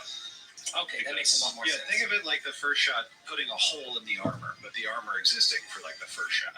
Okay, great. So I've only removed the DR the one time. I'm not going to do it again for the rest of your turn. Cool. But I will not take any of your electricity damage. Okay. Fuse. Third attack. Oh man, 38. 38 is a hit. 34 points of damage, 4 of which is electricity. So 30 points of 30 is very great. Great round so far. And one more. final attack. Beautiful. Who else has gold in it? Somebody That's does. a hit. Wow, Nestor. Either into the stand. 30 points of damage, 5 of which is electricity, so 25 more points of damage. Lit it up. As I was looking at this creature, I forgot one thing that it had, because you're attacking the one that has Dalgrith in its claw. One thing I forgot, Dalgrith, I'm sorry, I'm going to be doing now after the fact, is its constrict damage. Just going to throw it out there, and that is going to be another 17 points of damage on that grab. And So I'm taking. Okay, so I forgot about Stone Skin. So I am taking DR10 on all of that, unless on every one of those hits, unless their claws are adamantine for the purposes of bypassing DR. They are not. And that works on Constrict too, right? So it's like one attack, boom, 10 points of Stone Skin blocks it. Second attack, boom, from the other creature, 10 points of Stone Skin blocks it. Does the Stone Skin also block the Constrict damage, or does that get added to that first creature's part claw? of that one attack. I don't think it is, because he still hit me, and then he had to roll to grab. I think it's a separate attack. Yeah, I agree. Okay. So just keep knocking away that Stone Skin. It should be gone by the end of this combat. Probably. I'm halfway there now. I just used 30 points of it. Yeah, it's usually Before my first turn. all right there. So great round by Nestor. Cluster, man, you both have clustered shot now. That's going to be huge. Really did a number on this dude. Okay, let's keep popping and locking. It is Dalgrith's turn. Dalgrith, I'm going to need you to take some bleed damage. And what is the bleed damage of this claw? 1d6, here we go. You're going to take 3 points of bleed. Okay. And now, you may take your turn. You're in the lobster claw. May I? I'm in the lobster claw. I feel like that's the name of like a dinghy. Just take the lobster claw to shore. Where's Dogger? He's sitting in the lobster claw. He's around the shore. He's in the lobster claw. He's just gonna try to get out. He just needs to get out of there. So he will roll an escape artist. Okay. What he's been trained to do. Yeah, gonna need a high roll here, buddy. Sure. Ooh. 41. Ooh. 41, and you are out. Yeah. It doesn't really do much, but it's what you gotta try to do. Because he's staggered, so that's brutal. All right, so now what do I do? Do I roll another save? Do I roll a save every round on this poison? Yeah, I guess you would roll that on your turn, right? Yeah, because it's once around. Does it tick? So you got poison when it hit you in the surprise round. Now it comes back around. Does the poison tick on its turn or your turn, or we just decide? I don't fucking know. You decide. All right, let's roll it on your turn. Let's get it all out of the way since it's directly affecting you. All right, another fortitude save. Here it comes. 26. 26 is enough to have one of the multiple consecutive saves needed to fight off this poison. So it's another point of con damage, or nothing this round? Nothing this round. Okay, so if I fail again, I reset the clock and reset the clock. Yep. What did you roll on the die? 12. Now, Okay. Don't forget you're staggered, but you're still able to do the escape artist while you're staggered. Yes. That's a standard action to my understanding. Okay. Yep. All right. So that is Dalgrith's turn. Dalgrith, you broke out of the clock. It is Metra's turn. Metra, you can see this symbol. Do you want to avert your eyes, or do you want to roll this save? I'm not in range. You're not in range. Did you say 60 you feet. have to be within 60 feet of it? I stood just outside of the 60 feet. Right. Yeah, I think you are okay. Oh, you're right. He knows what he's doing. It's not his first rodeo, Valley. Right. Yeah, I'm just trying to say if seeing it is enough. Okay, go ahead. What you want to do? Okay. You're not rogue. Dalgrith getting out of that claw, missing a little bit. You know what? I'm going to go with the plan because he's probably going to get grabbed by at least one of them, unless Baron can take the others out. Grant's making a face. He's chewing on something. Hold on. Waiting to see what. You don't know that he's probably going to get grabbed because he said that it was a high roll last time and it beat me by 1. So there's a chance. There's a 50-50. I mean, it might be higher than 50-50 that I don't get grabbed. I think it's fine. Metra's going to delay. Can't you identify them, though? Oh, yeah, I can try to. It's a knowledge planes, you say? I do say. Knowledge planes, you say? Okay, say, how about that? It's my weakest knowledge, so let's see. Come on. Not a bad roll. 23. Kind of odd for your build, considering you're from the Shadow Plane. You don't have a lot of skill points. Right. I always forget that. When you're a rogue, you're like, what do you mean you don't have 168 points? Skill point ranks to spend? These are creatures known as piscodemons. Oh, fishy demons. Fishy demons. I can give you one bit of useful information. Is there an area that you're interested in knowing something about? Baron, is there an area we're interested in knowing about? If by identifying them we don't know their subtype, Baron would like to know their subtype, but I feel like by identifying them you would know that. But it's up to you, Troy. Their subtype? He's outsider. No, just outsider. Is that a type or a subtype? I don't know. I always get this mixed up. I always get it mixed. Demon? Too.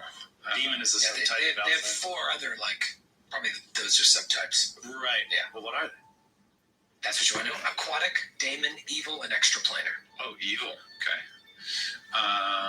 Great. That gives me enough information to attune my Bane to them. That's gotta be Bane! Metra, you want to hold your action? I will delay. You'll delay your action. Okay. It's Pisco time. Pisco sour. Here we go. Pisco sour. Pisco's made me sour, I'll tell you that much. Pisco County Junior. You know what's going to make this really sour? God. When it drops a stinking cloud in the room. Oh, no. Oh, we gotta go. All right, Nash. I hope everybody enjoys the next 3 weeks of this combat. That's what it's going to be. Why? No movement.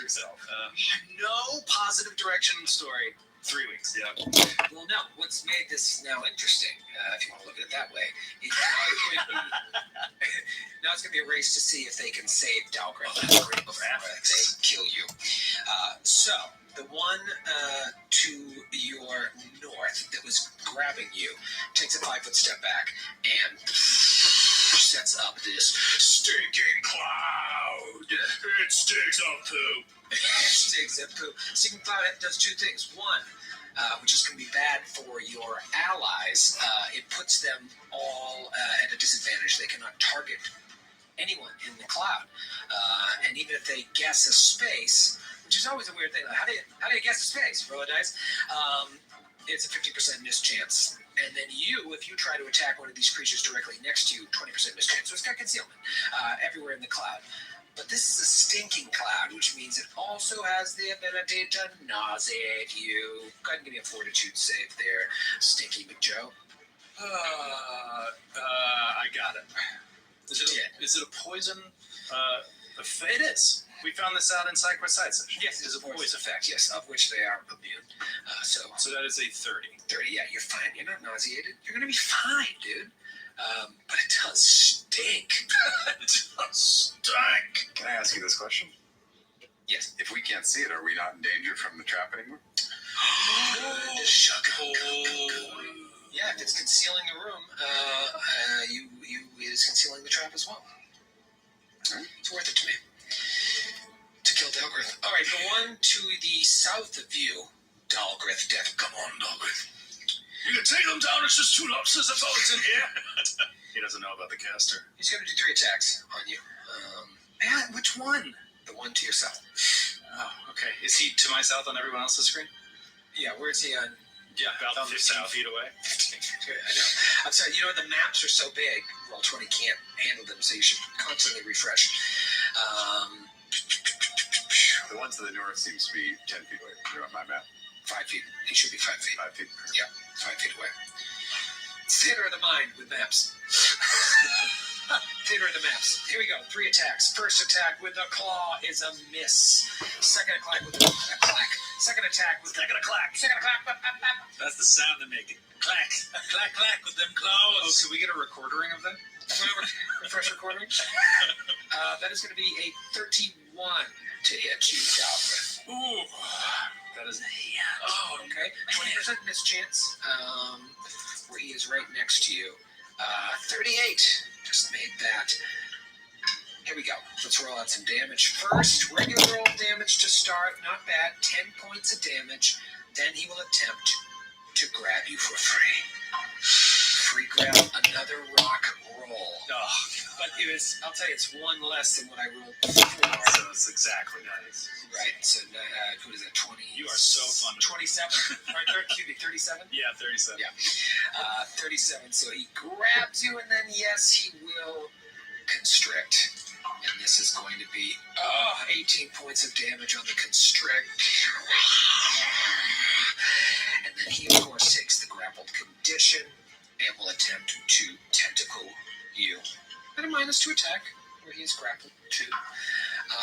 And that is a miss with the tentacle, which is good because you don't want that poison to start stacking. Increase the DC. Increase the frame of death. Metro, you good over there? Asking for a friend? You asking if I want to take my action? Just really having a conversation with my old buddy Matthew Captain. This stinking cloud really is Stinks. it stinks. Yeah. Frankly, it stinks. It sucks. All right. Yes, I will take my turn. Okay. So first things first, Metro will move up about 30 feet. Okay. So she can see into the far corner of the room. Okay. Okay, so yeah, and then using the quick and magic rod, she will cast Fireball and send it into the back corner of the room so she can get the Pisco to the north and the caster, but not Dalgrith or the Pisco to the south. Nice. So I need them to please roll. Quick question: does Fireball have spell resistance? That's a good question. Yes. Yes, it does. Sure. Okay. They both have spell resistance, so do you have to roll it twice or once? Twice, I think. Okay.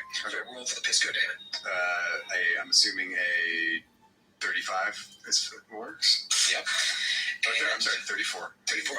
Yes, you're fine. And then spell resistance for the other badass. 30. You're all right. Wow, there we go. All right, so then they get a reflex save. They do. Okay. Oh boy. Just give me 45 minutes to look at all their abilities. That's good because I got to roll like a lot of dice. Okay, you roll those dice. Well, I'll roll a reflex save to start.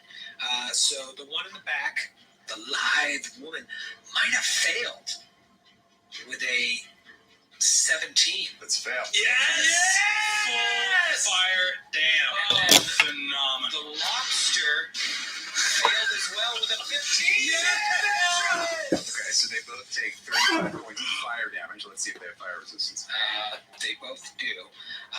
So let me just make sure they don't have evasion wouldn't matter because they failed. They're not like immune to fire or anything. Okay, so he's got man. How does anybody do this?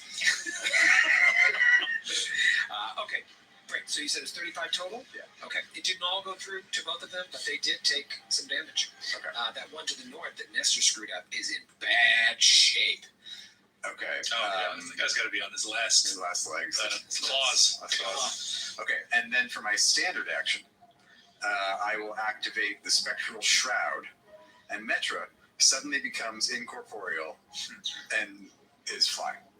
Nice. Corporeal, flying. I get a fly speed. Yeah. Very, very cool. All right, so you have moved in the initiative The live robot in the back walks as if on air towards Dalgrith. Just kind of, her feet are not even on the ground. She just airwalks over to Dalgrith. And when she gets there, just sticks a dagger in him, or at least attempts to. 20% miss chance. Let's see. That is going to be a 36 to hit, a 62 on the concealment. Here's what happens. You take 12 points of damage and bleed, but you're already bleeding, so the higher bleed will take over, right? Mm-hmm. Bleed from two different sources doesn't stack, yeah? Correct. Okay. Typically. All right, so just remember you're bleeding. I put a big blood mark on you. It's probably something in the Roll20 things that looks like blood. Maybe this little red dot. Boop. That means you're bleeding. All right, that's what she does, because she had to slide into the area there and try throwing a fireball now. Hit your friend Dalgrith. Kill him. Dalgrith is taking a decent amount of damage. I've got a plan. Okay. Let's go. A cunning plan? I hope it's a cunning plan. It's a plan, to say the least. A plan so cunning you could brush your teeth with it. Let's go to round 2. It's Baron's turn. Baron, there's a stinking cloud obscuring all vision. What do you want to do? Fire and hope you don't get hit, Dalgrith. I think Baron shouts out to both Dalgrith and Metra, do you think we can get him out of there? If not, I'm going in. I have a plan, but I need to be able to see him. I've got a plan too, and I can see me. My plan involves dying in the next several seconds. Don't come in here. It's horrible in here. You can't imagine all the multitude of horrible things in this area. I just got slashed by something. I can't see it. Someone else is in here. It smells horrible. Whatever it is, I think it fought it. Did she become visible, or is she under greater invisibility? She did become visible. Okay, so he can see that. Yeah, you can see this body next to you. There's something else in here. Robot lady. Stab me in the back. Some sort of metal person. And robot. A robot. I mean, he really is. It's horrible. He's under a lot of stress. He's under a lot of stress. This is so bad news bears. But, you know, Nestor's first round, huge. Fireball, huge. The really huge thing was me peer pressuring Dalgrith into going in there instead of me. That's right. Huge for Nestor's life. Bad for Dalgrith's life. I mean, God. I mean, Baron can't even get within range knowing where they are and where they were before the sinking cloud came about. So Baron's going to walk up to the edge and, I mean, shit. He can't get within range to see them. And he's seen this tactic before in battle. So, good God, this is such a tough cookie. He's going to ready an action, and that is, should anyone become visible, he will take an attack at them. But that's all he can do. I feel helpless. Yeah, well, now, you're readying an action that really can only be, you can only succeed on if somebody blows away the stinging cloud, you know what I mean? Or if they come right up Or next if they come out, Yeah. is what I'm ready for, you know what I mean? Yeah. So, The tricky thing is for for you to fire, they'd have to be right next to you. right, Which it has to then be, provoke. We can draw them out. he can see them anywhere, yeah, I mean, he can see them anywhere. I've got a plan. Yeah. So you're ready in action. Yeah. You see them. I will shoot. And yeah, up until that point, I'm hoping that we can draw them out. Let's see what their plan is. It is Nestor's turn. Same situation. That's even less Nestor could do. Can I, so shall I say, Metra, does your plan involve me being in close proximity to you? No. Right, I'll stay back here then. He's just going to hold. Nestor's going to hold.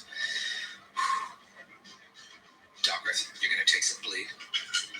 You're going to take boxcars, 12 points of bleed damage.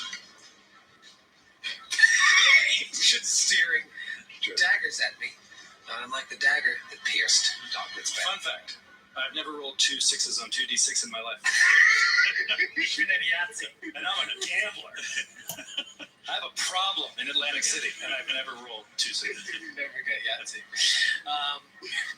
12 points of bleed damage. I'm going to need another fortitude save against the poison. Nice. If you pass this one, you're safe from the poison. If you fail, we start the clock over. Oh, no. 20.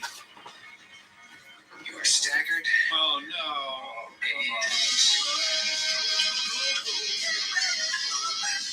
You take 2 more points of con damage for a total of 3 points. And the clock starts over. Poison. I'm laughing, like when the parents yell, so that hopefully they'll stop.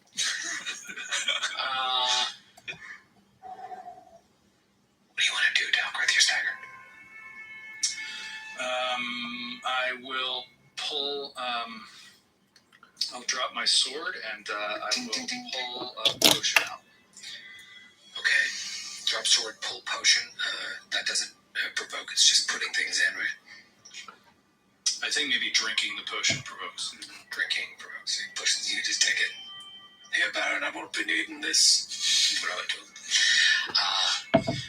Is there another roll for the cloud? Like, is that separate? Or did I pass that with a 20 fortitude? Or am I rolling 2 separate fortitude saves every round? Oh, yeah, so you passed the poison, but yeah, I guess as long as you're in the cloud, you have to roll that every round. Let me just make sure. Oh, I'm looking at fog cloud, stinking cloud, condition lasts as long as the creature is in the cloud, and for 1d4 plus 1 round after it leaves. Yes, you must make a save each round.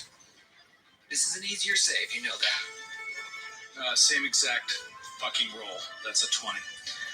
20 against stinking cloud. You're fine.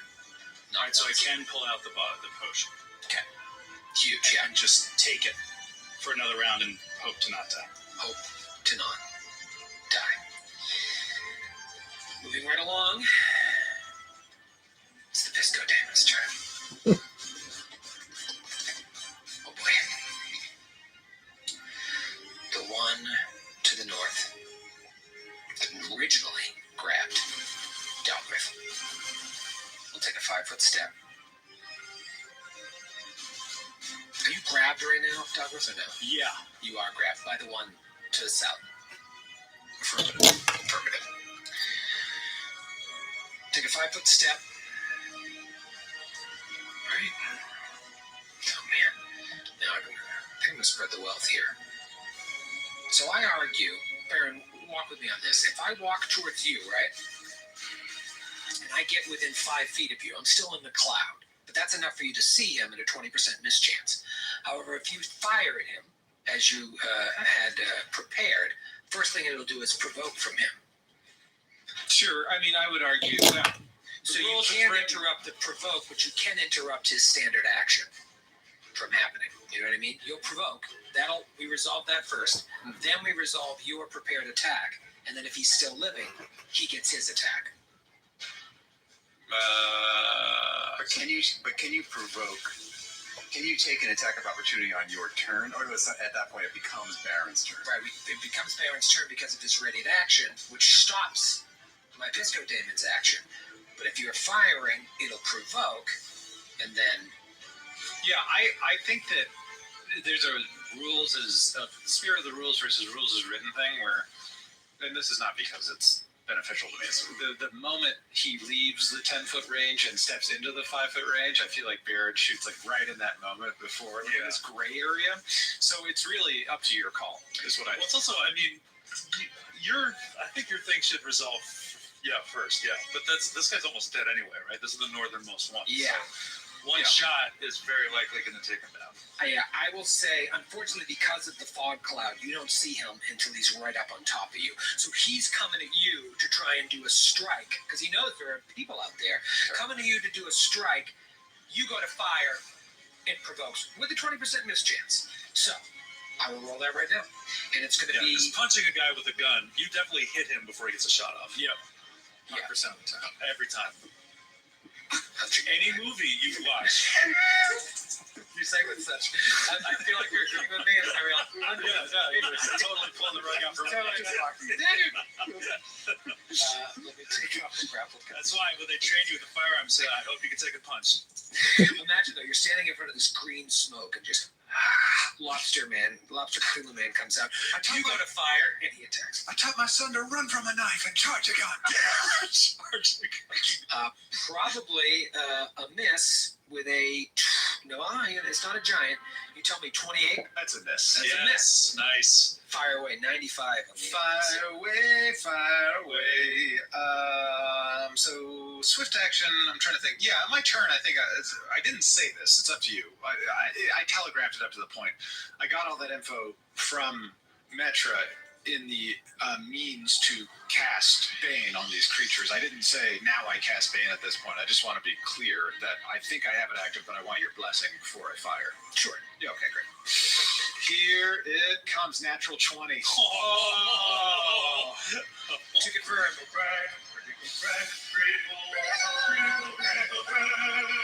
That will be a 25 against touch AC to confirm. That is a confirmed crit. I will tell you right now, it is enough to kill the creature. Does the crit give any bonuses beyond this death? Well, let's see. Sean in New Brunswick, Canada. New Brunswickian. Anniversary for you, buddy. Ash peaked. Oh, nice. The sweat of your ancestors has graced you with steel nerves and a steady hand. Double damage, and the next time you would roll a natural 4 or lower, it becomes a natural 5 instead. That's great for you, right? Yeah, Let's save some misfire. That's really save fire on fours, but yeah. So, yeah. So it does have an additional effect because it's just the next time. There's no time. Yeah, so if you roll a natural 1, it's a 5. That's great. Well, so that's just. I could turn a fumble into a hit. That's a great crit. Yeah, with you and touch AC, a 5 might be a hit. Yeah. So 1 you don't have to worry about. All right, good. This is why we read it. That's Just why in we case. just Just in play the case. Thank you, New Brunswick. All right, I stand by that decision to have that guy come out. I need to start chipping away at you guys. Plus, Talgrith is in bad shape right now. He's got the one to the bottom, grabbing him, constricting him, and the one behind him, we still don't know quite what she can do, came up with one sweet dagger and did a lot of bleed. It is the Pisco Daemon's turn. The Pisco Daemon, the one remaining Pisco Daemon. I'm now picturing them all as Johnny Damon, by the way. Johnny Pisco Daemon. It's Johnny Damon on one side and Matt Damon on the other. He will release the grapple and go back to town on Dalgrith to start. I mean, this is going to be just it, honestly, because of the thing behind Dalgrith. That is going to be a 33 to hit, 57 on the concealment. You're not grappled. You're no longer grappled. Cool. Make a difference. No. 12 points of damage, and it goes to grapple. Free grapple. Of course, natty 19. Absolute rock city. It grabs. What is your bonus? My bonus. What is your CMB? It's plus 18 plus 4, so 22 to grab, and I roll the natty 19. So you have to roll 15 every time. Right, I rolled 16, 3 straight over 15, 19. I haven't rolled over 12 today. In my life. I've never rolled 12 on 2 D6s. I've never rolled 12 on a D20. Never happened. Yahtzee. Let's do a constrict. Let's get it right out of the way before I forget. That's going to be pretty ugly. Let's see here. Okay, 17 points of damage on the constrict. It is grappled. Second attack of 3 because of the testicle. I need testicle. That is going to be against your grapple AC. A 29. Hit. Gross.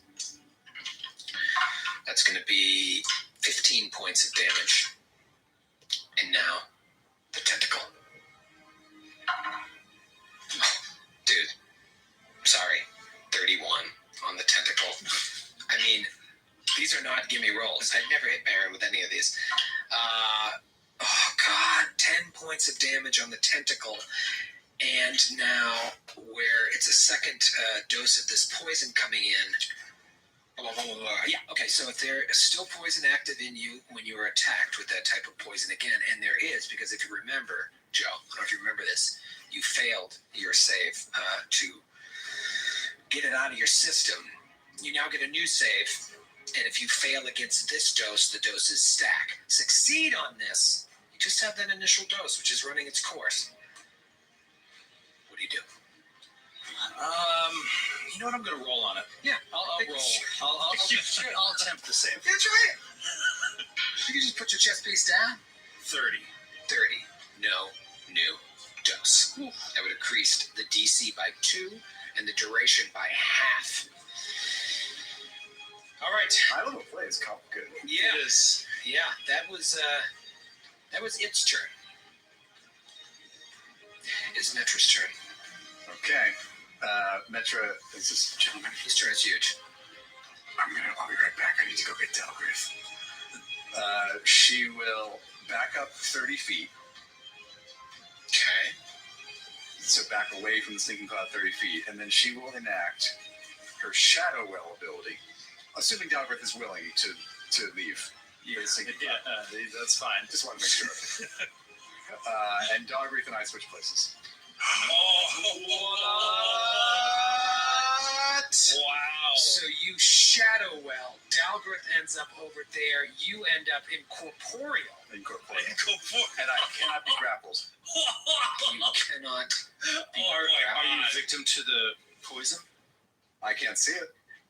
I might be nauseated from the Stinking Cloud. Yeah, I worry about nausea because then you can't act. You know what I mean? Roll a fortitude save. Oh wait, if I'm incorporeal, am I subject to nausea? Even I don't think so. Do you even Gas breathe? is corporeal. Yeah.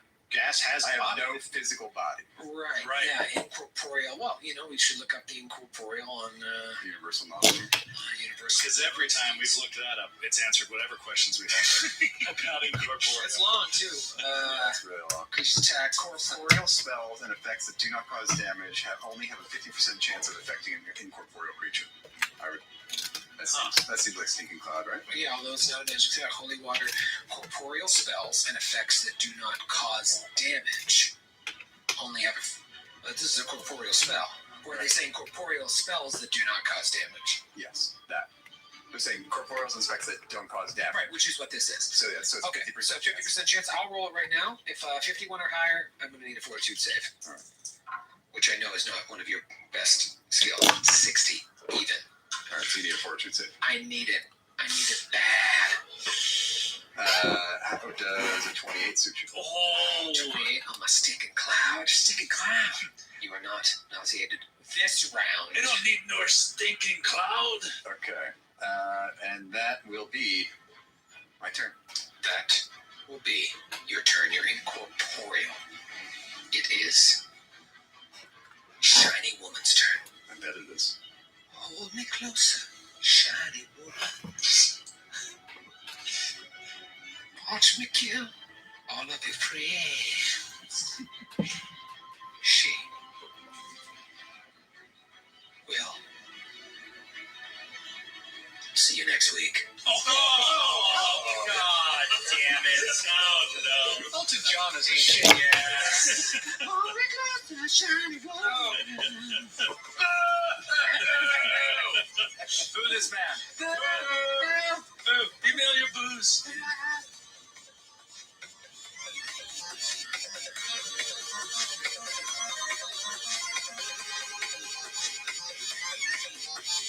The Glass Cannon Podcast is a Glass Cannon Network production and is an officially licensed partner of Paizo Incorporated. Giant Slayer is copyright 2015. Giant Slayer and the Pathfinder Adventure Path are trademarks of Paizo. All Pathfinder images are property of Paizo and are used with permission.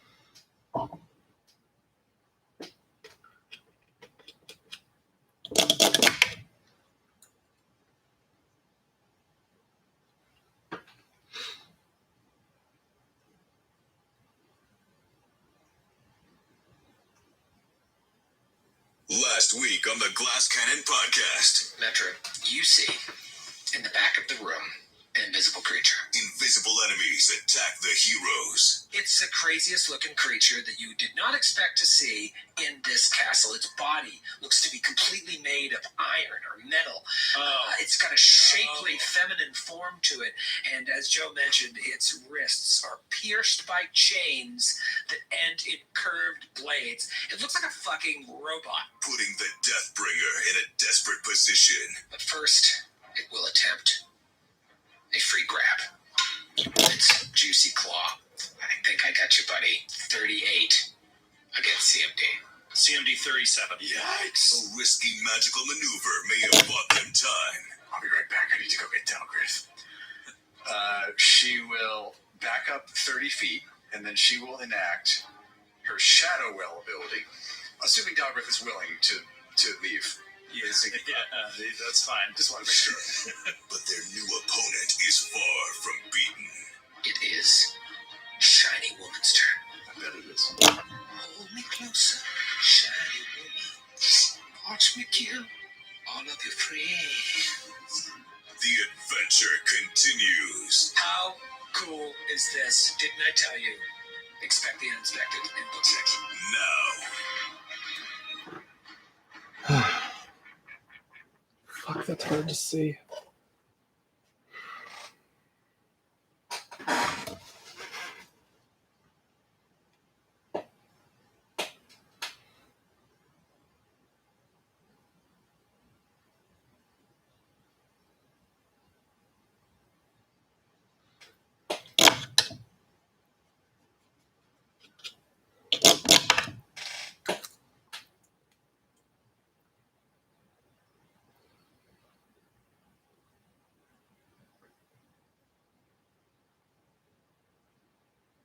Yeah, that's pretty good.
Is there anything better than a fresh new recording? I don't think there is. Wow. The original quartering is pretty good usually. It's okay, but sometimes you have to go back. Once you go back, Record it. do it again, recorder it. I'm more of a measure twice, quarter once type of guy. Well, that's just smart. Yeah. That's just smart. That's carpentry 101. Joe, are you still angry from last week? Be honest. Oh yeah. Oh yeah. You were pretty fired up. Let me ask you this. Are you mad? I know you're mad for a lot of reasons. Do you feel like you just get yourselves in these situations all the time where it's just like, I'm going to get Dalgrith? Or was it just that failed roll when you wanted to do something cool and became staggered again? The latter. The latter. Yeah, no, I mean, you expect to get into those situations as a rogue, but I have every ability to get out of those situations. But every single roll, mine and yours, like 9 different rolls had to stack up to keep me there. I had every ability to get out of there with a better than 50-50 chance. And, you put yourself at a whole ton of risk going in early, and that's all fine. But I was really excited about my potion, and I just was already, basking in the hilarity of what was going to go down and your reactions and the, probably rule complaints, but it was going to be spicy. And then, you just get freaking staggered, which is the worst condition. It's just like eliminate creativity immediately. That's what it is. It cuts you to one action. Paralyze is worse, but stagger's bad. Yeah, Paralyzed is just like, go get a Paralyzed, drink, enjoy the rest of the episode while your friends play. Yeah. But like, yeah, Staggered, it's just painful. It's like if I could just get this potion and do this thing, that would be really fun. But it's like, you got to pull it out and you got to drink it. Like those two things. It doesn't seem like it should be so onerous.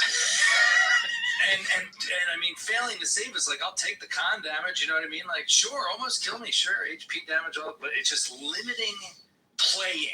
It sucks. 3 actions. And Pathfinder 2.8 makes it a little bit more palatable. Action. You drank it. You got it out. Right. You do kind of a little fun stuff every round, a bit. Yeah, so that was the thing that frustrated me the most. But yeah, I mean, thank you. I was looking at it afterwards. Thank you, Stone Skin. Yeah, I bet. Oh, yeah. It's gone now, right? Nope, I've got 10 points left. Wow. I took... You have been dead 3 times over. I would be permanently dead were it not for Stone Skin. It mitigated 110 points of damage. That means I was hit by 11 separate attacks in 2 rounds of combat. Were constricts. Yeah, 3 rounds. Constricts. Yeah, but they're separate attacks. Yeah. Really, they're separate damage rolls at least. At least how we rolled them. I was really going back and forth about having that Pisco come after you. Yeah, I don't know why you didn't. I started to. I said I took a 5-foot step, and then I said, I'm going to go after Baron. I just want to. Well, let's toss it around. Take you out, and then whittle down the others, or see if I could just get a little. I knew I only had like 3 or 4 hit points left, so I just wanted to see if I could get into Baron's HP a little bit. Start weakening him up, maybe even grab him. Kind of take him out of the fight as well. That would be fun because I don't think Baron has the escape artist you do. You forgot of the Burger Constant, which is when Grant rolls a 20. I know. The O'Brien Constant was in effect, which is roll 3s and only 15s or higher rolled against you. Right. I should have known. Were you extra angry though because these were medium-sized creatures? I feel like in some degree, even though your character is a recommended archetype from the player's handbook to fight against giants, you were resigned at least to the fact that giants have crazy high bonuses to CMD, and you were still getting grappled by these guys. Oh yeah, I mean at that point it's just the die rolls. Like that's just so frustrating. A lot of people don't care. Matthew's never cared. He's never cared once in his life. He goes, here's what Matthew does. He rolls a d20 and it's a failure on this really cool thing he had planned, and he's just like, oh, fail.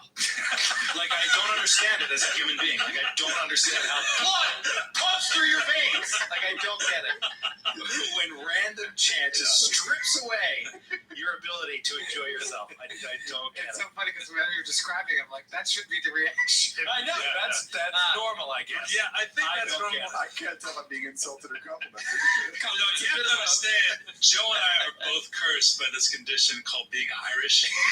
And it's like, it affects everything, and that makes us react that way. It definitely factors into it. Yeah. I was definitely concerned when I saw Joe afterwards when he jumped on top of a Camry and started swinging a crowbar down the windshield. Like it was the end of the Smooth Criminal video. And then he turned into a leopard and walked off. Yeah, it's really weird. Macaulay Culkin showed up. Well, see what happened though? You stayed in there. Well, let me ask you. Metro came in and stuck you out. Oh, yeah, now I'm even more angry. I'd rather just die. I'd rather just die because I deserve it.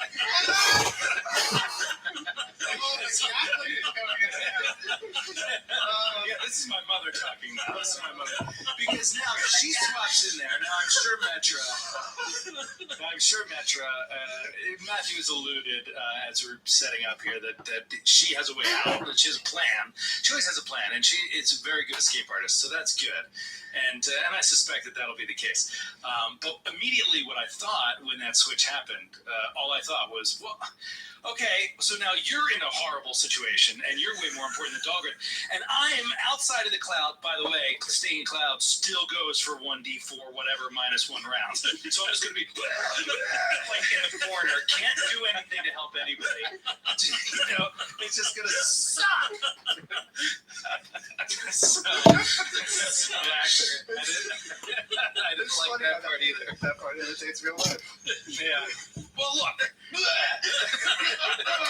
Let me ask you, Troy, because I feel like you're in between. You hold yourself to a standard of which you love getting beat down. You love failing and losing because you're like, I love the challenge. I love the creativity of not having everything my character can do stripped away from me until I can do nothing effective. That's when I can really think about who this character is. And, you know, you go on your pulpit about it. But I have seen you slam a few tables in my time about the die rolls. You know what I mean? You haven't hit 4 rounds in a row, and you're just like, bang! You know what I mean? It gets to you. Like, what is it? Is it the randomness of it? Is it what bothers you in that point? Because you're a person that enjoys the struggle of failure. Yeah, I think it's when it's just, especially when there's a long time between turns, it finally comes around to you, and there's only one thing you can do. And it's like, I gotta wait another 10 minutes. I'm more upset that I have to wait another 10 minutes to try again, and then I missed. That is the real thing. Yeah. Especially in high-level play. Right. And that's what we were talking about after last week, is how amplified it is in high-level play. It's like, it's so long between turns. It's forever. Even with, we only have 4 players. Yeah. And there's only 3 enemies. So this isn't like a ridiculous raging combat, but it just takes forever because of how intricate everybody's abilities are. Yeah. I've been bringing it up a little too much lately, but that struggling against failure thing reminds me of Demon Souls. And the reason why I finally beat a Souls game was because of the load times on the PS5. Instead of waiting 35 seconds on a screen and just stewing in the anger of being murdered for the 20th time, you're just like, boop, back in it. And that's what let me like power through. Because that's a good I analogy. don't mind failing. I mind failing and then not being able to prove myself again. Yeah, having to dwell on it for a long time. Yeah, you said it. That was it. Because I thought this was a fun idea. And I thought everybody would be like, that's how that works. Oh, that's so cool. And then, you know, and so instead it's just like, oh, yeah, Dogwood didn't do anything. He just sat there, just got his ass handed to him, and then Metro had to come save him. You know, it's like, no, give me another shot. Give me another shot. I'm rolling for how long you're going to be nauseated. 3 more rounds. Wait, I was never nauseated. So is it that... Oh, that's a good point. So 24 plus 1 rounds after the condition lasts as long as the creature is in the cloud. Yeah, you know, but only if you fail. Yeah, you have to okay. I thought maybe you just had to still pass a check each round after the cloud because it was like lingering in your nose. No, you're good. Any creature that succeeds on a save but remains in the cloud must continue to save. But if you were nauseated and got out of there, it just keeps going, which it's a pretty cool spell. You know, for a 3rd level spell, it really makes things chunky, especially when you add in the fog cloud part of it, the fact that it throws in that concealment. It really puts you in a bad position because you were surrounded and they couldn't get to you with their ranged attacks.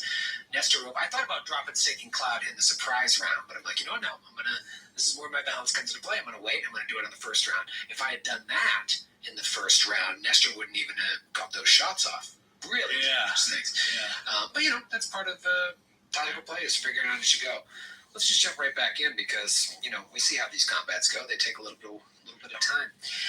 It is the Robo-Woman's turn. I keep saying robot, but she does kind of look like a cool-ass robot. She looks like...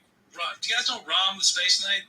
The old Marvel Comics character? It sounds... Let me see. Rom the Space Knight. It sounds so familiar. I think it was a Hasbro character initially, and Marvel had the comic rights to him. Oh, hell yeah. Yeah, and then they lost the rights. He couldn't be incorporated into the bigger Marvel universe for a while. Now that he's at IDW for a while. But really, one of my favorite characters. He looks like Rom's sister. Or she looks like the Space Knight's sister. Doesn't she look like she doesn't belong in Pathfinder? No, she doesn't. No, truly. She looks like a comic book character. She is a Hasbro product. I love the eyes. Very, very cool. Yeah. Anyways, it's her turn. And she is going to go invisible. I can still see her. You can. Oh, that's right. Well, too bad she's in the fog of war. That's... all right, yeah, you see that she has moved to the back of the room. She actually couldn't, right? In the fog cloud. Oh yeah, I can see her move. Right, you see her move. All right, move away. Now I'm going to change where she is. You don't know. You think you know everything, Metro. All right, so she is invisible. She is gone. It is a new round. It is Baron's turn. Okay, Baron is going to move 30 feet back and will ready in action, I think. 5, 10, 15, 20, 25, 30. Oh no, 30 feet back, and then we'll cast Cure Serious Wounds on Dal. Whoa, there we go. Cure Serious. 8th level Inquisitor. 98 plus 9. And that resets Stone Skin, which is great. Amazing how it does that. It's an Inquisitor ability, 50th level. Look it up. Yeah, get to 15th. Unlock it. That is 18 points of healing. Oh, awesome, dude! Thank you. No problem. I want it to be like Final Fantasy Tactics. You have to have 8 levels or 7 levels of Gunslinger and 8 levels of Inquisitor.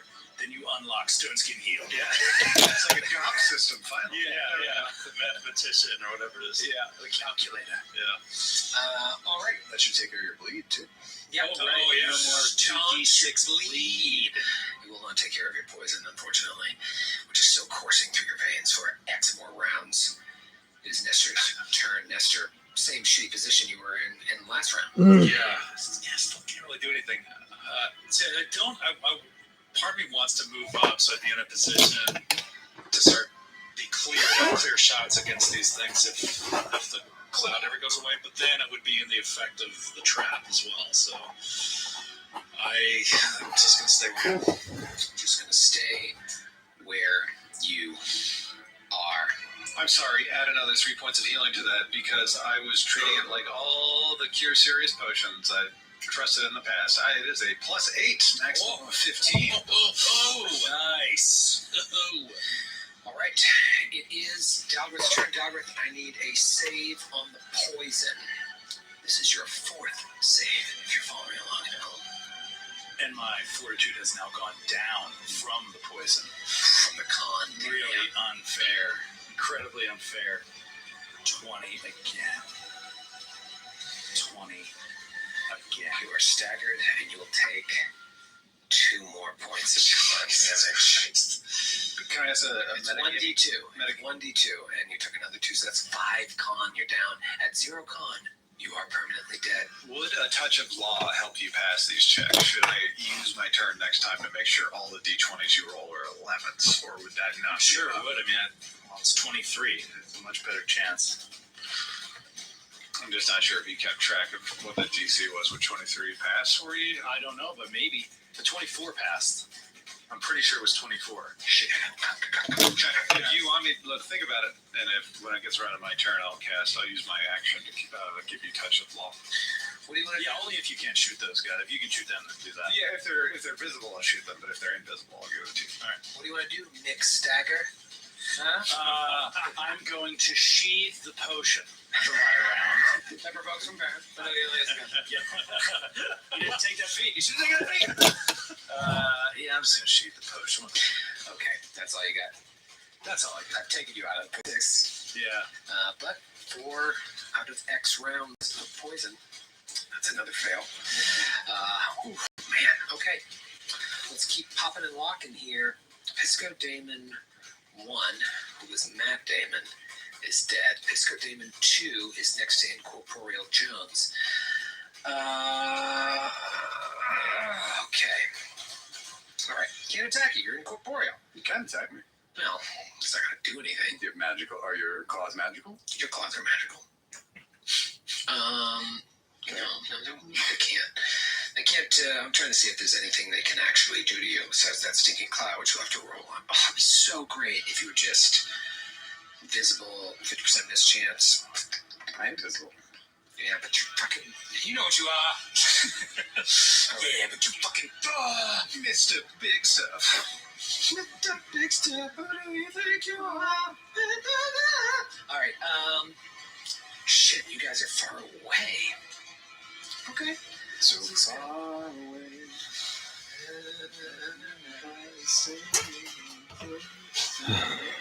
All right, Come on, it big is fellas. going to cast a spell. Does it provoke, because I'll move 5 feet before you're in It would provoke, but I can't shoot it. You can't do it. I don't have a weapon. I just want to be honest. So, yeah. That's right, you're incorporeal. So it just casts something, and yeah, that's what it does. Don't worry about it.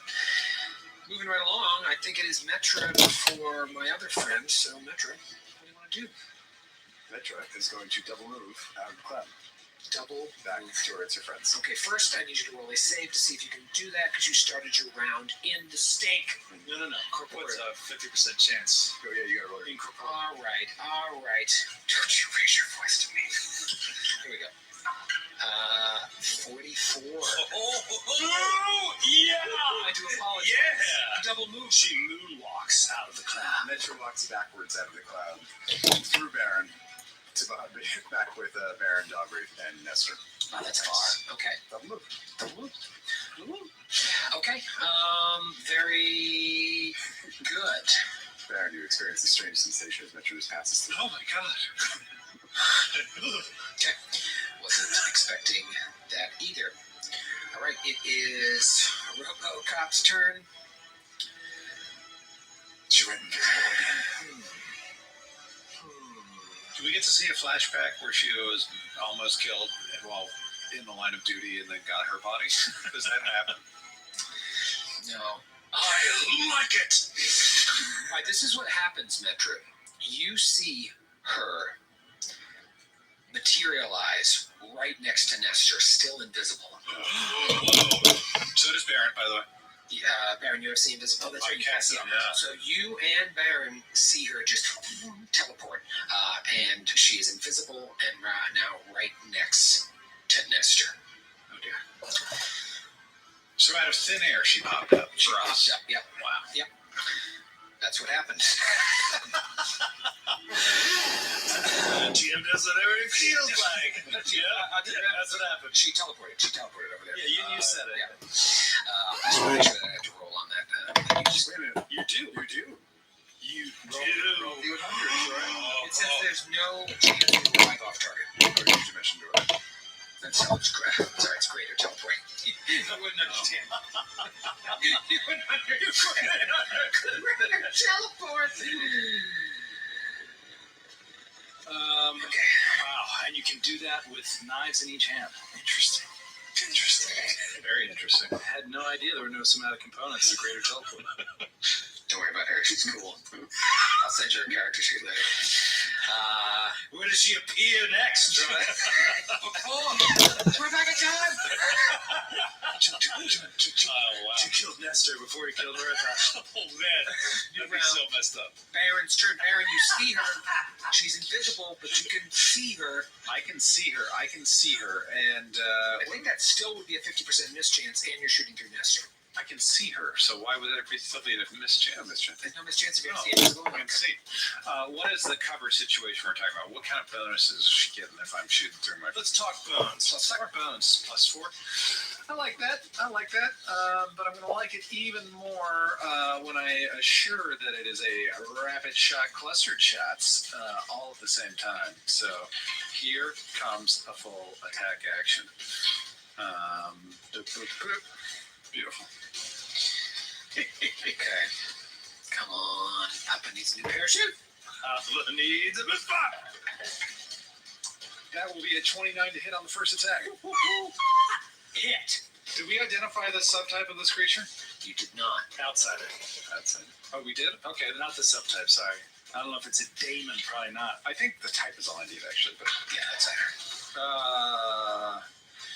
that is going to be max damage, 24 points of damage. And if I can use a swift action, well, it's the same. Both are outsiders, right? Both creatures? Yes. Okay, then it's still on. I'll tell you right now, by the way, that doesn't all go through. There is a DR situation. Okay, so that will only apply to the first shot because these are clustered shots. Okay. And then that is an additional 5 points of damage for Bane. The second attack is a 30 to hit. That's a hit. Your DR days are numbered, LaValle. Come on. All of this damage will go through, and we are talking almost max damage, a 6, a 5, and an 8. That is going to be 35 points of damage. Okay, and that all goes through because of this clusterfuck. Third attack will be a 22 against touch AC. 22, even with the +4, is a hit. Here comes the next round of damage. Another 8 on the 8, so that is great. That is going to be 30 points of damage on this attack. Okay, and again, this all goes through, right? Correct. And then the final That's what attack. I ask every time. The final attack is a 5 on the die for a total of a 10. Oh, that's Surprising, I've never heard you roll so low. That is a miss. Well, sometimes you go out with a bang, sometimes you go out with a. Yes. If I lit her up, Can you just imagine this creature goes invisible and then teleports across the room, and then just all of a sudden this guy just whirls around. It's just like bang, bang, bang, bang, bang. Yeah, I had to separate my knowledge from her knowledge. You know what I mean? Because I understood what was going to happen, but I don't. She doesn't know what you guys know about seeing invisibility. In that moment, you didn't know that I was the invisible. Remember, we had to remind you. So That's true. You didn't even know. What I'm saying is, But like, you would've. I should have known that. You acted with such intensity that you forgot. I forgot. He said it, and I was like, my character doesn't know that. So I'm going to play it as if. So here's the thing, though, because Nestor can't see her. She appeared behind him. He had no idea. Baron does see her, and he turns and starts shooting. Oh, Nestor! Oh my God! Now's his chance.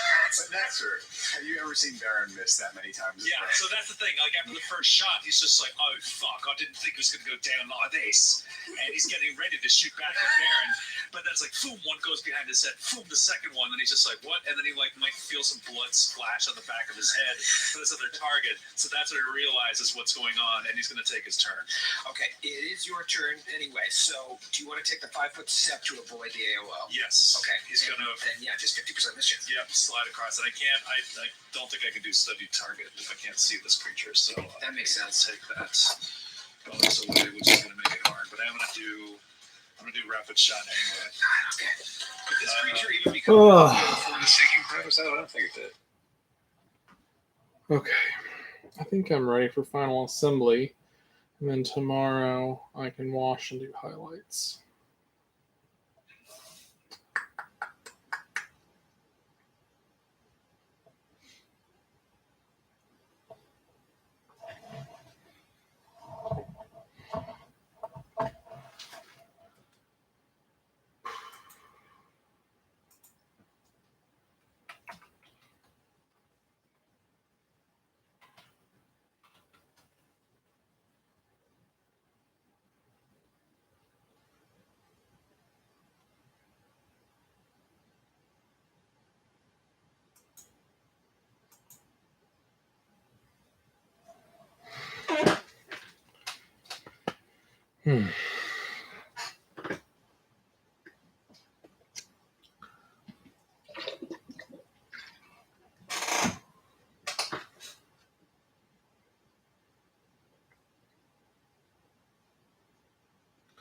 I'm not a big fan of the whole walrus tooth thing on this guy's mask. That's kind of weird.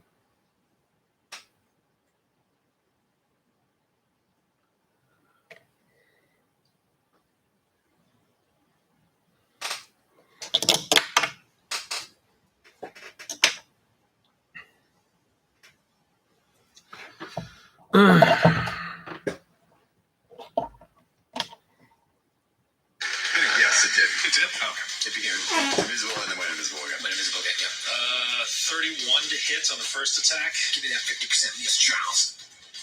Miss Charles. Miss Charles. 66. Oh, that's a hit. 60. So close to the 69.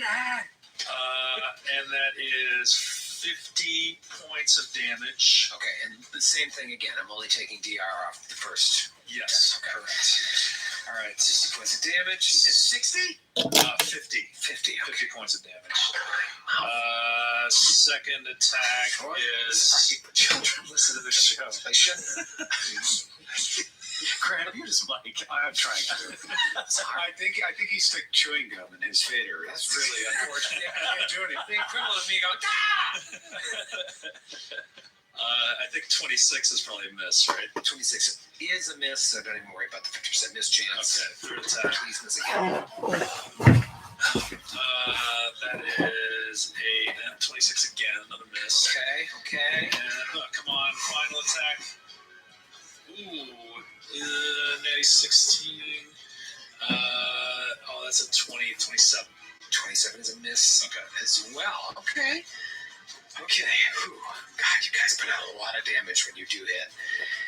It was Nestor's turn. Dalgrith, roll me a save against this poison as you've taken 5 points of con damage. Same exact roll. Now it's a 19. Staggered again. And you take another 2 points of 1 damage. Jesus, this is 5 Oh, rounds. I mean, this is what they do to you. They make it so that you can't play. Oh my god, it's funny It's though. okay, so we can't rest here, but we can't leave here. So I'll just go into the next combat with 80 total hit points max. That's their goal. That's their goal. Just weeding you out, so it's just 1-on-1 at the end with a Storm Tyrant. Just curl up in the bag of holding with a good book. Great for us to finish the adventure. All right. Now, you are staggered. What do you want to do?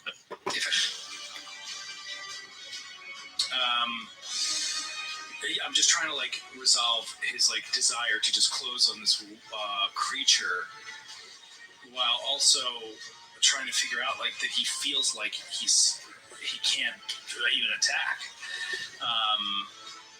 So yeah, I'm gonna roll a 50-50. He's gonna hang. You're back. jamming yourself. Because I don't know what he'd do. I don't know if he knows he's staggered. You know what I mean? In terms of, he gets no benefit from closing except to pressure her. But so yeah, he's just gonna delay. Delay. Okay. You will delay, and it is the one remaining Pisco Damon's turn. The spell. Johnny Damon? Johnny Damon. The spell he cast was Fly.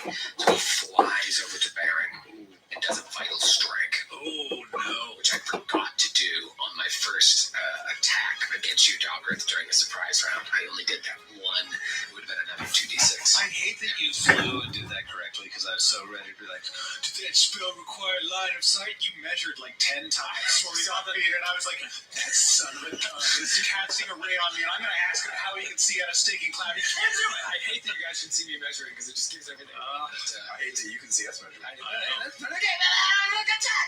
right, here we go. 1 claw.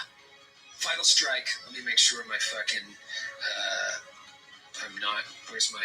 I think I still have grappled on. I think Baron is still just in the process, even though it's a free action of just loading in the final alchemical paper cartridge into his gun and clicking it open, and this thing flies out of nowhere, and he looks up. Flying Lobster Man.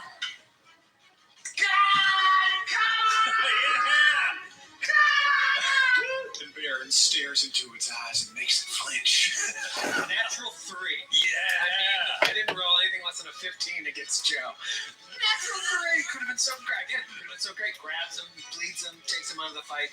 Instead, he's fine, and that is his round. Dogrith will go. Okay. This creature goes over and says, "Get away from Baron, you son of a bitch!" And he's going to take a 5-foot step and attack this guy. Okay. So boop boop, and he'll stab him once. Oh, yeah, because you're staggered, so you can still take that 5-foot step. Exactly. That's why the delay was key. All right. Still feeling pretty bad inside. Not great inside. Here we go. This is going to be a critical threat. Oh, yeah. There we go. Natty 19 critical threat. Can he confirm? 17. That is a 37 to hit. That is confirmed correct. Yeah. Fantastic. The damage isn't going to be that great, but let's see if we get something juicy. Juicy might be all you need. There you go, Dogrith. There you go. All right, Michelle from Norfolk, Virginia. Yes. Oh, just roll an after 25. Third time strikes true. Your weapon strikes the target's weakest point with impeccable strength and precision. Roll another confirmation roll at your highest BAB. If you confirm again, triple damage, and the damage bypasses any DR the target has. What? Sorry. This creature has not been hit yet. If you do not confirm, double damage. Okay, so one more confirmation roll. 30. 30 is Triple damage. bypasses DR. And it bypasses DR. Wow, that's huge. Fantastic. Yeah, I don't think you have any precision damage there, so don't double the triple tap. I am not. Really, the triple damage ends up being an extra 2d6. Sorry, where's numbers? It's all good. It's all good. Here we go. That is 26 points of damage. 26 points of damage, and the creature is starting to bleed blue blood. Yep, so it all goes through. Yeah, so it all goes through. Yep, that is correct. Awesome. Wow. All right. All right. Nice work, Michelle. Thank you. It's going to be your week, O'Brien. Turning it around. It is Metra's turn. Okay, Metro will whirl around and point her finger at the robot man. Woman. Robot woman. And, Look at her. Look at her cut.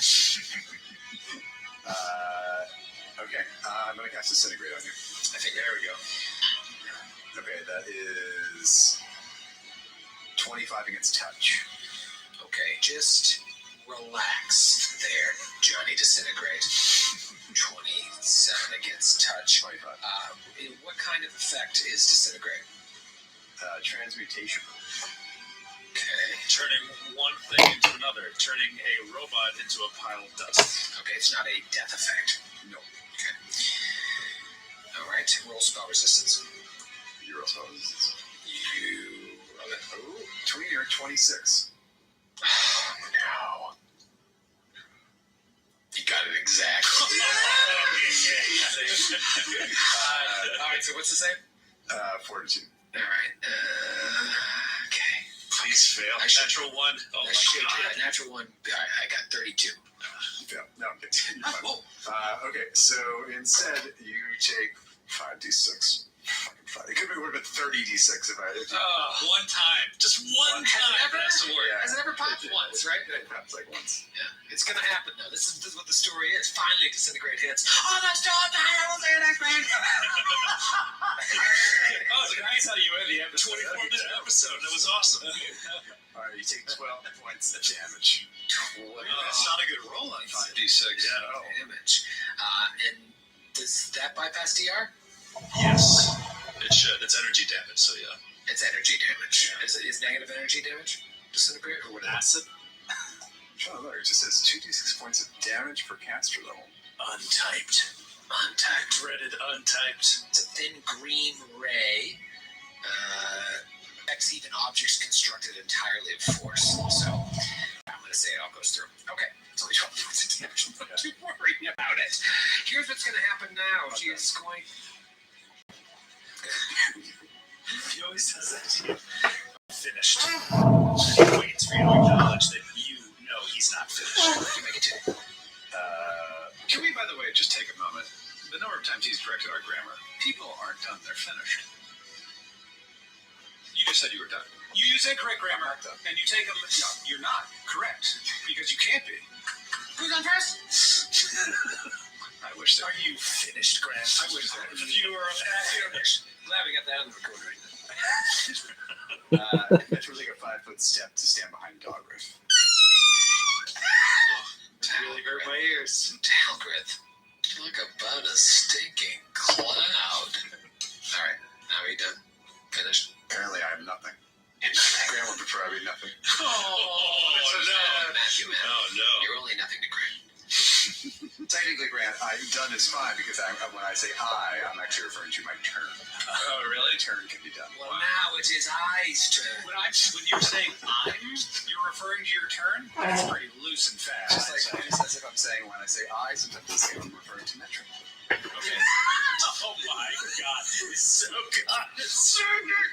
He's simply applying situational rules when he cares it, and only applying them to others and not himself. But let's get to it. Is that what makes them situational? It's my turn. It's I's turn. It's I's turn. I'm not done finished. No, wait. When you say do you mean your round? Or do you mean you as a GM? It's Robocop's turn. She takes a 5-foot step towards the extra coin. So. And is going to unleash 5 attacks. That's a lot. She's got these chained daggers, and she's just like, shun, shun, shun, shun. 5 comes up with the other hand. 5. Shun, shun, shun, shun. 5. She's saying 5 out loud. Yeah, but you don't understand her tongue. So she's like, shun, shun, shun, shun, shun. That's 5 in outsider lingo. I'm an outsider. If you guys were hip to the outsider lingo, you'd know. And you heard 5. I heard 5. You heard 5. She was very angry 5. Here we go. 5 attacks. I guarantee a crit. Wow, he's pointing to the fences. What happens if you don't get one? I don't get a ball. Here we go. There should be some stakes here. Yeah. If you don't get a crit, What do I get Nestor if I do that? automatically confirms. You get the crit. You get the crit and all the damage. Why do I have to lose something? Because I called my shot. Yeah. No, there should be real stakes. If this doesn't happen, you have to buy us all steaks from Crystal's, the Brooks Steakhouse. Real steaks. Real steaks. Real steaks. No, there should be real stakes.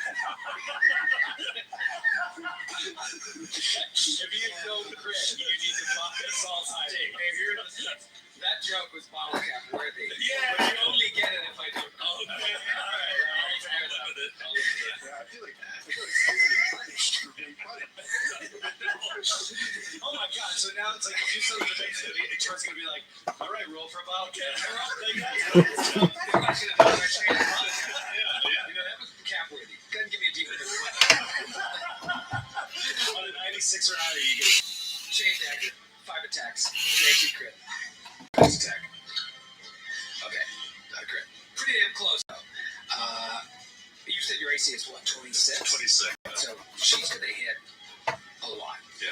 Alright, so first attack does 12 points of damage, plus a bleed we'll deal with later.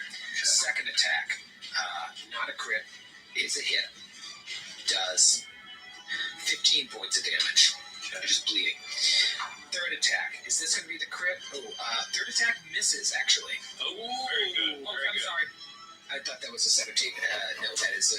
Hands off the chest piece, unfortunately. That's a 27. Yeah, it's a hit. Okay, so 31 barely hits. And that's going to be 14 points of damage. So just chip. Fourth attack, still no crit. That's a 27 as well. Once so close to the stakes. And Close to the stakes. another 12 points of damage. Okay. Getting hungry. 12 points of damage. Last attack. Salivating. Last attack. Come on, on the steak. I can smell it. Critical, what is it called? Critical go away. Yeah, she crit 17 to 20 and I rolled a natty 18. He's supposed to confirm it to get out of the street fight. I guarantee a crit or Yeah, threat. you guaranteed a I crit. couldn't think of the word threat. All right. Oh, I should confirm, right? Unless I roll a natural one. Yeah, 37. The crit. Now you owe me a steak. This is a named character. Oh no! Shall we go to the list? Let's see which of you from the niche can finally kill Nestor. Will it be Brooke? Of course, you had to crit on the last attack. So. Oh yeah, let's keep the suspense going. Brooke from Virginia Beach. Wow, Virginia all over the place today. All over the map. Yeah. Primal bloodlust. Your eyes glow with fury, and you feel a sudden rush of adrenaline coursing through your veins as your target buckles beneath your strikes. Everything fades, except for a primal urge to unmake your foes. Double damage, and your damage dice increase by 1 size for the next 1d4 round. Oh, wow. Juicy. All right, so it's D4 becomes a D6, right? Right. All right, so. And then, so it's going to be D6s 4. That's a fun crit, Just, Brooke. just one round, so just this round. All right. So we're going to apply some targeted washes now before we wrap up for the day. Let's get some.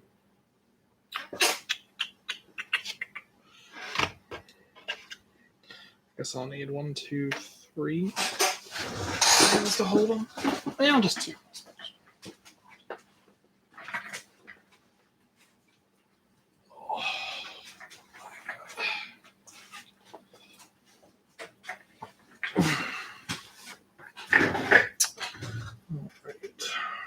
You just get black, my friend. Oh, maybe a little blue on the white.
Like she'll get an attack.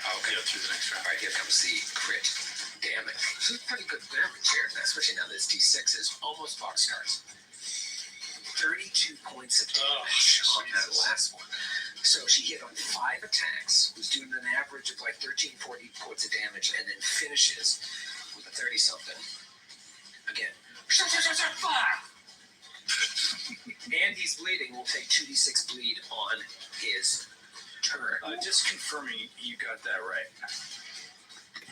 That was double damage. So that was the highest roll you had. Oh, because you increased the damage dice. Yeah. I was like, none of your stuff was 16 or 17 the whole time. All right. Yeah, it is 1d4 plus x became 2d6 plus x times 2. 2x. Oh, yeah. By the way, while we're accounting, I need Lobster Man to take another 4 points of damage. Because I only doubled my bonus multiplier. I didn't triple my bonus multiplier. It was so insignificant. Foolish mistake. Plus 4. I will not take the damage. 4 more damage. Let's talk about round 6. This is a round that really separates the Nesters from the Metras. It's Baron's turn. Baron, you see Nestor get lit up. This woman is now visible. Yes, and Baron is understood, and well, she's visible now, so Nestor has a better chance, and this creature is in such good shape in front of us. I need some sort of Baron's gold going to wash. split his time. He's going to Let's start a full attack do action, and he will change the this target round? of said attack action after a 5-foot step, should one of them fall, and he's going to start on the creature that lit up Nestor. So hot, so fast, so furious. Here comes the first attack. Okay, plus 4 hits AC. Okay, that will be a 23 to hit. That is a hit. That will be nice. Oh, That'll baby. be 29 points of damage on the first I'll attack. be done in a This is few. the one that will take the DR. Yep. This is the lobster or the This is the RoboCop. misfire. Oh, did you roll? No, that's a 5. That's a 5. Good. Yeah. Can't believe we remember. Which I think is just a miss. Oh, No, it's a 20 to hit. 20 is a hit. Wow. See? Greatest. Wow. Yeah, that's amazing. Oh my Good god. crit, good crit. That will be 24 points Who of was damage. I can't remember who that was. Is a total of an 11 against such a Again, just peters out on the final shot. Well, I'm glad I thought she was closer to death than she was, so I'm glad I exhausted her a little bit. Now Nestor can do what I did, which is hopefully finish her off. Nestor will start by taking 7 points of bleed damage. Nestor, did you have stone skin as well, right? So did that just eat up your stone skin, all those attacks? Much of it, yes. Yeah, a lot of it didn't get through. Yeah, well, the crit. Yeah, the crit. Yeah, it was 27 got through. Yeah, 20. Yeah. Right, so you just have like a pool of 10 DR that just kept going. Chip, chip, chip, chip, chip. Yep. Okay, it is your Real turn. lightsaber. Okay. So yeah, Nestor is like he is incensed at being carved up by this person thing. So he takes a quick 5-foot step back and is just now it's my turn, and just unleashes study target swift action. First attack is a 32 to hit. 32 is a hit. Okay. 47 points of damage. And you kill her. Yeah!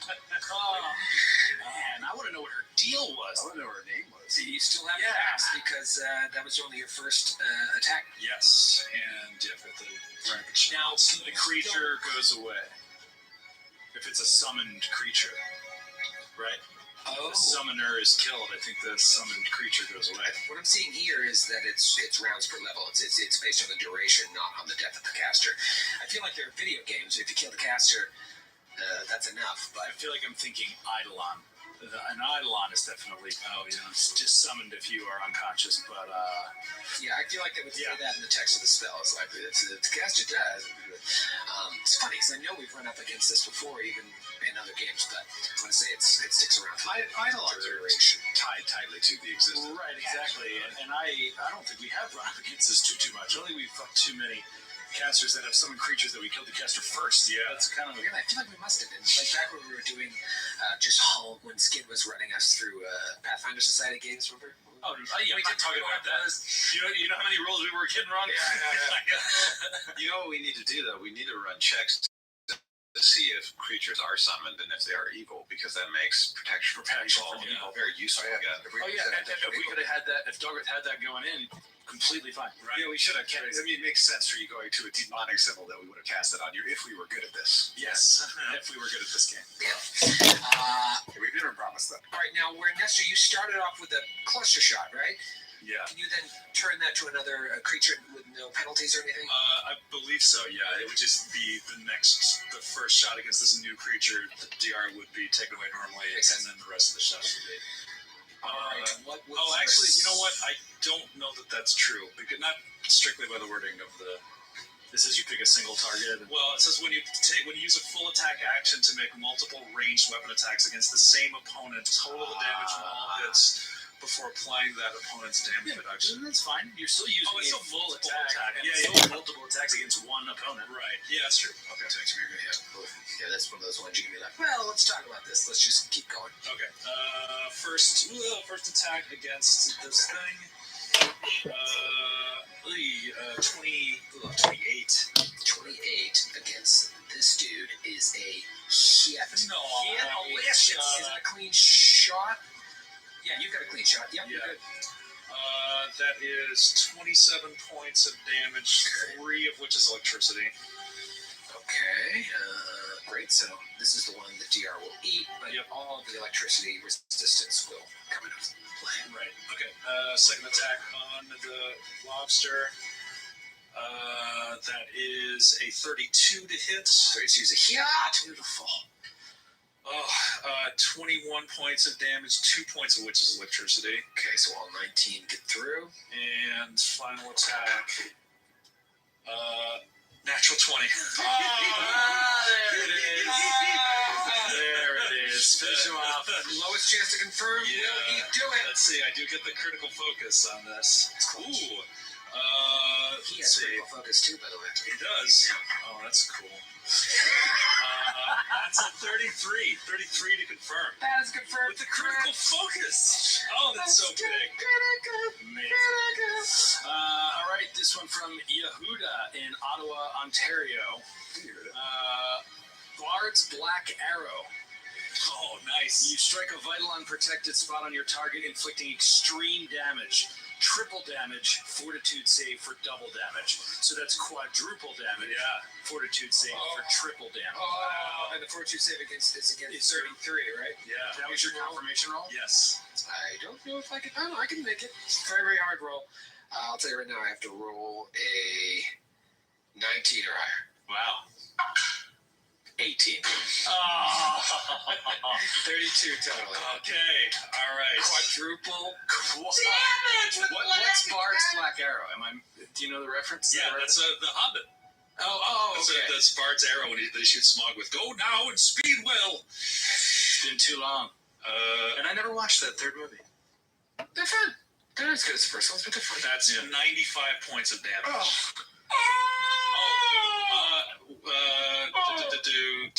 That is 11 points of which is electricity. 95 minus 11 is 84. And he had 74. The Black Arrow strikes! Amazing. And the foes lie dead in the halls of Iron Cloud Keep. Well, that was easy. Dogger stretches. The stinking cloud remains, though, right? Yeah, I just fast forwarded through time and had the stinking cloud disappear. Otherwise, we're going to have to roll some saves. Yes, you would know that just covering the symbol can be enough to not have to worry about it. So I will say, now that you have time, you can send Dalgrith in and see what happens. Well, Dalgrith and Baron are still immune. We both saved, and we haven't left the area, so I don't see why we can't. Maybe we have left the area. No, Not sure. Good. Oh, do we leave them? I might have. It's 60 feet. It seems like I No, Dalgrith hasn't left. Oh, great. Hasn't Neither is Oh, Baron. you know what? Yeah, Dalgrith did leave because I moved him out of it. Oh, because you were out of it, right? Oh, yeah. That makes sense. Am I still in it, or do I need to So reset? you're good, Baron. Okay, great. So Baron, maybe you want to go up there. Baron walks into the center of the star like Torello did once upon a time for the San Francisco 49ers against the Dallas Cowboys, and peas on the star. No, he'll look around the room, or you know what, in his gear, let's see, there's probably they have good blanket and stuff. Yeah, they'll put that down. Yeah, I'm not going to rig you over the coals. I'll say that you're able to pull something out and fashion a way to cover this symbol. And that neutralizes it. So the rest of you can enter the room if you so choose. It's been a episode, so I'll tell you again what's in here. Big steel table with a chair and a giant kiln that is active. There is something cooking in there. You'd think massive anvil, several metal boxes, huge cabinet with stained glass doors stretching across the back wall. Hold on a minute. Yeah, one I think we need to stay initiative. Because I'm slowly dying. Oh, yeah, I'll tell you right now, yeah. you rolled 5 out of 6 consecutive rounds, so give me your final roll. Do you want to touch a blow? Let me see it. Yeah. If we stayed in initiative, that was Nestor, and then it was going to be Dalgret, so you actually can't get touch Galarian. Okay. So staying in initiative would be Dalgret. That'll probably do it, I think. That's 24. 24, and you save on that. You need 2 consecutive saves, but since that was the 6th round, you're fine.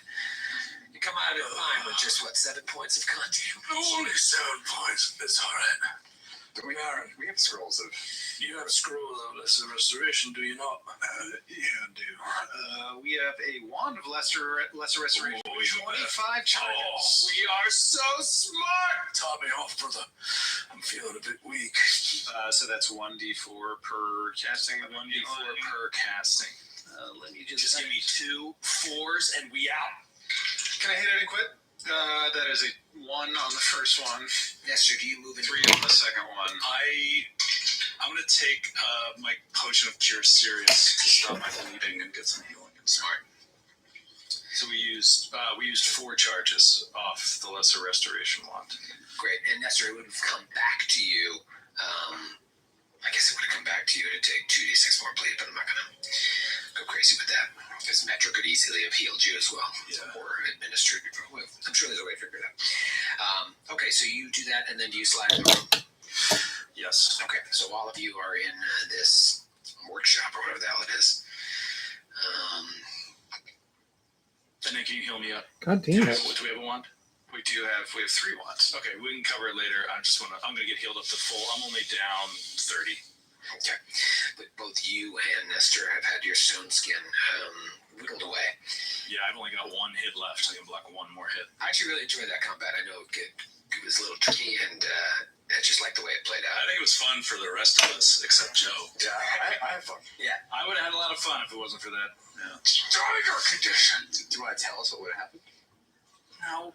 Because now it's going to seem lame. Yeah, you know what I will tell you? It is a potion that I've held since character creation that is a low-level, uninteresting potion called Potion of Gaseous Form. Oh, But if I drink it there, you essentially become gas, like the gas around it, and you are immune to poison. You have DR10, magic, and something is like the only thing that can get through it. And I could have told, and you can't grapple the creature really, you know what I mean? And so I could have just gotten out of there. And he's been on my sheet since creation. I've never used it. And I was just like, this would be so fun. You should use it against Volstis, have him breathe you in, and then Ant-Man inside of his lungs, exploding him from the inside. Yeah. A couple cool things. One thing, teleport only has verbal components. So even with the daggers that are out. So it doesn't have somatic. Wow. Second, it was so smart that you went incorporeal instead of anything else because she had true seeing. Oh. So you could have gone on the ethereal plane and she could see you. Wow. Invisible, somebody's going to go invisible or the Greater invisibility, Yeah. wasted. If you guys, because oftentimes when you approach combat, it's like, let's make Nestor and Dalgret invisible. She can see you, teleport up to you, and just snap. You saw the damage she did. Yeah. But if I'm thinking, he's going to go ethereal, and you can see ethereal, you cannot see incorporeal. Wow. That's great. She could see it, but could she act upon someone? Yeah, she could see her anyways, but you can't. I can get past your mirror images and everything. I can just pinpoint you. I can't get past incorporeal. I can see you. So she not have magical attacks? Yeah, I mean her whatchamacallit, her daggers. Right now they're not magical, but when she was wielding them, they were. I could have got past, but 50% damage. I just didn't feel like really doing that. Can we check her body first before we do anything? I feel like. Yeah. So the summoned creatures, don't worry about them. Nestor plucks his many-shot arrows, the 2 arrows, like out of her face. Puts it back in his ever-flowing quiver. She has 2 chained daggers. They were +2 daggers to her, but now that she is passed, they are just regular, mundane chained daggers. Cool thing about chained daggers, you can chain them to your wrists and use them as a ranged weapon. And they, I don't know if they return to you or it's just like you throw it and then you can pull it back. Cool. That's like some Soul Calibur stuff. The Soul Silver Bird. Soul Silver. Cervantes versus Ivy. It was Ivy.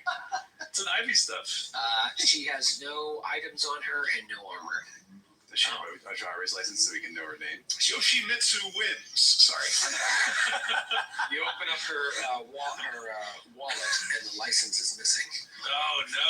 Therein lies the mystery of book 6. What about an AARP card? The name is ripped out. She's off the grid. I am timeless. Did you ask her a rental card? She did. Everything has the name ripped out. She was very particular, protecting her identity. She wanted to be off the She system. wanted to be off the grid. She's like, I just want to get Ironclad Keep and retire. Nobody comes in.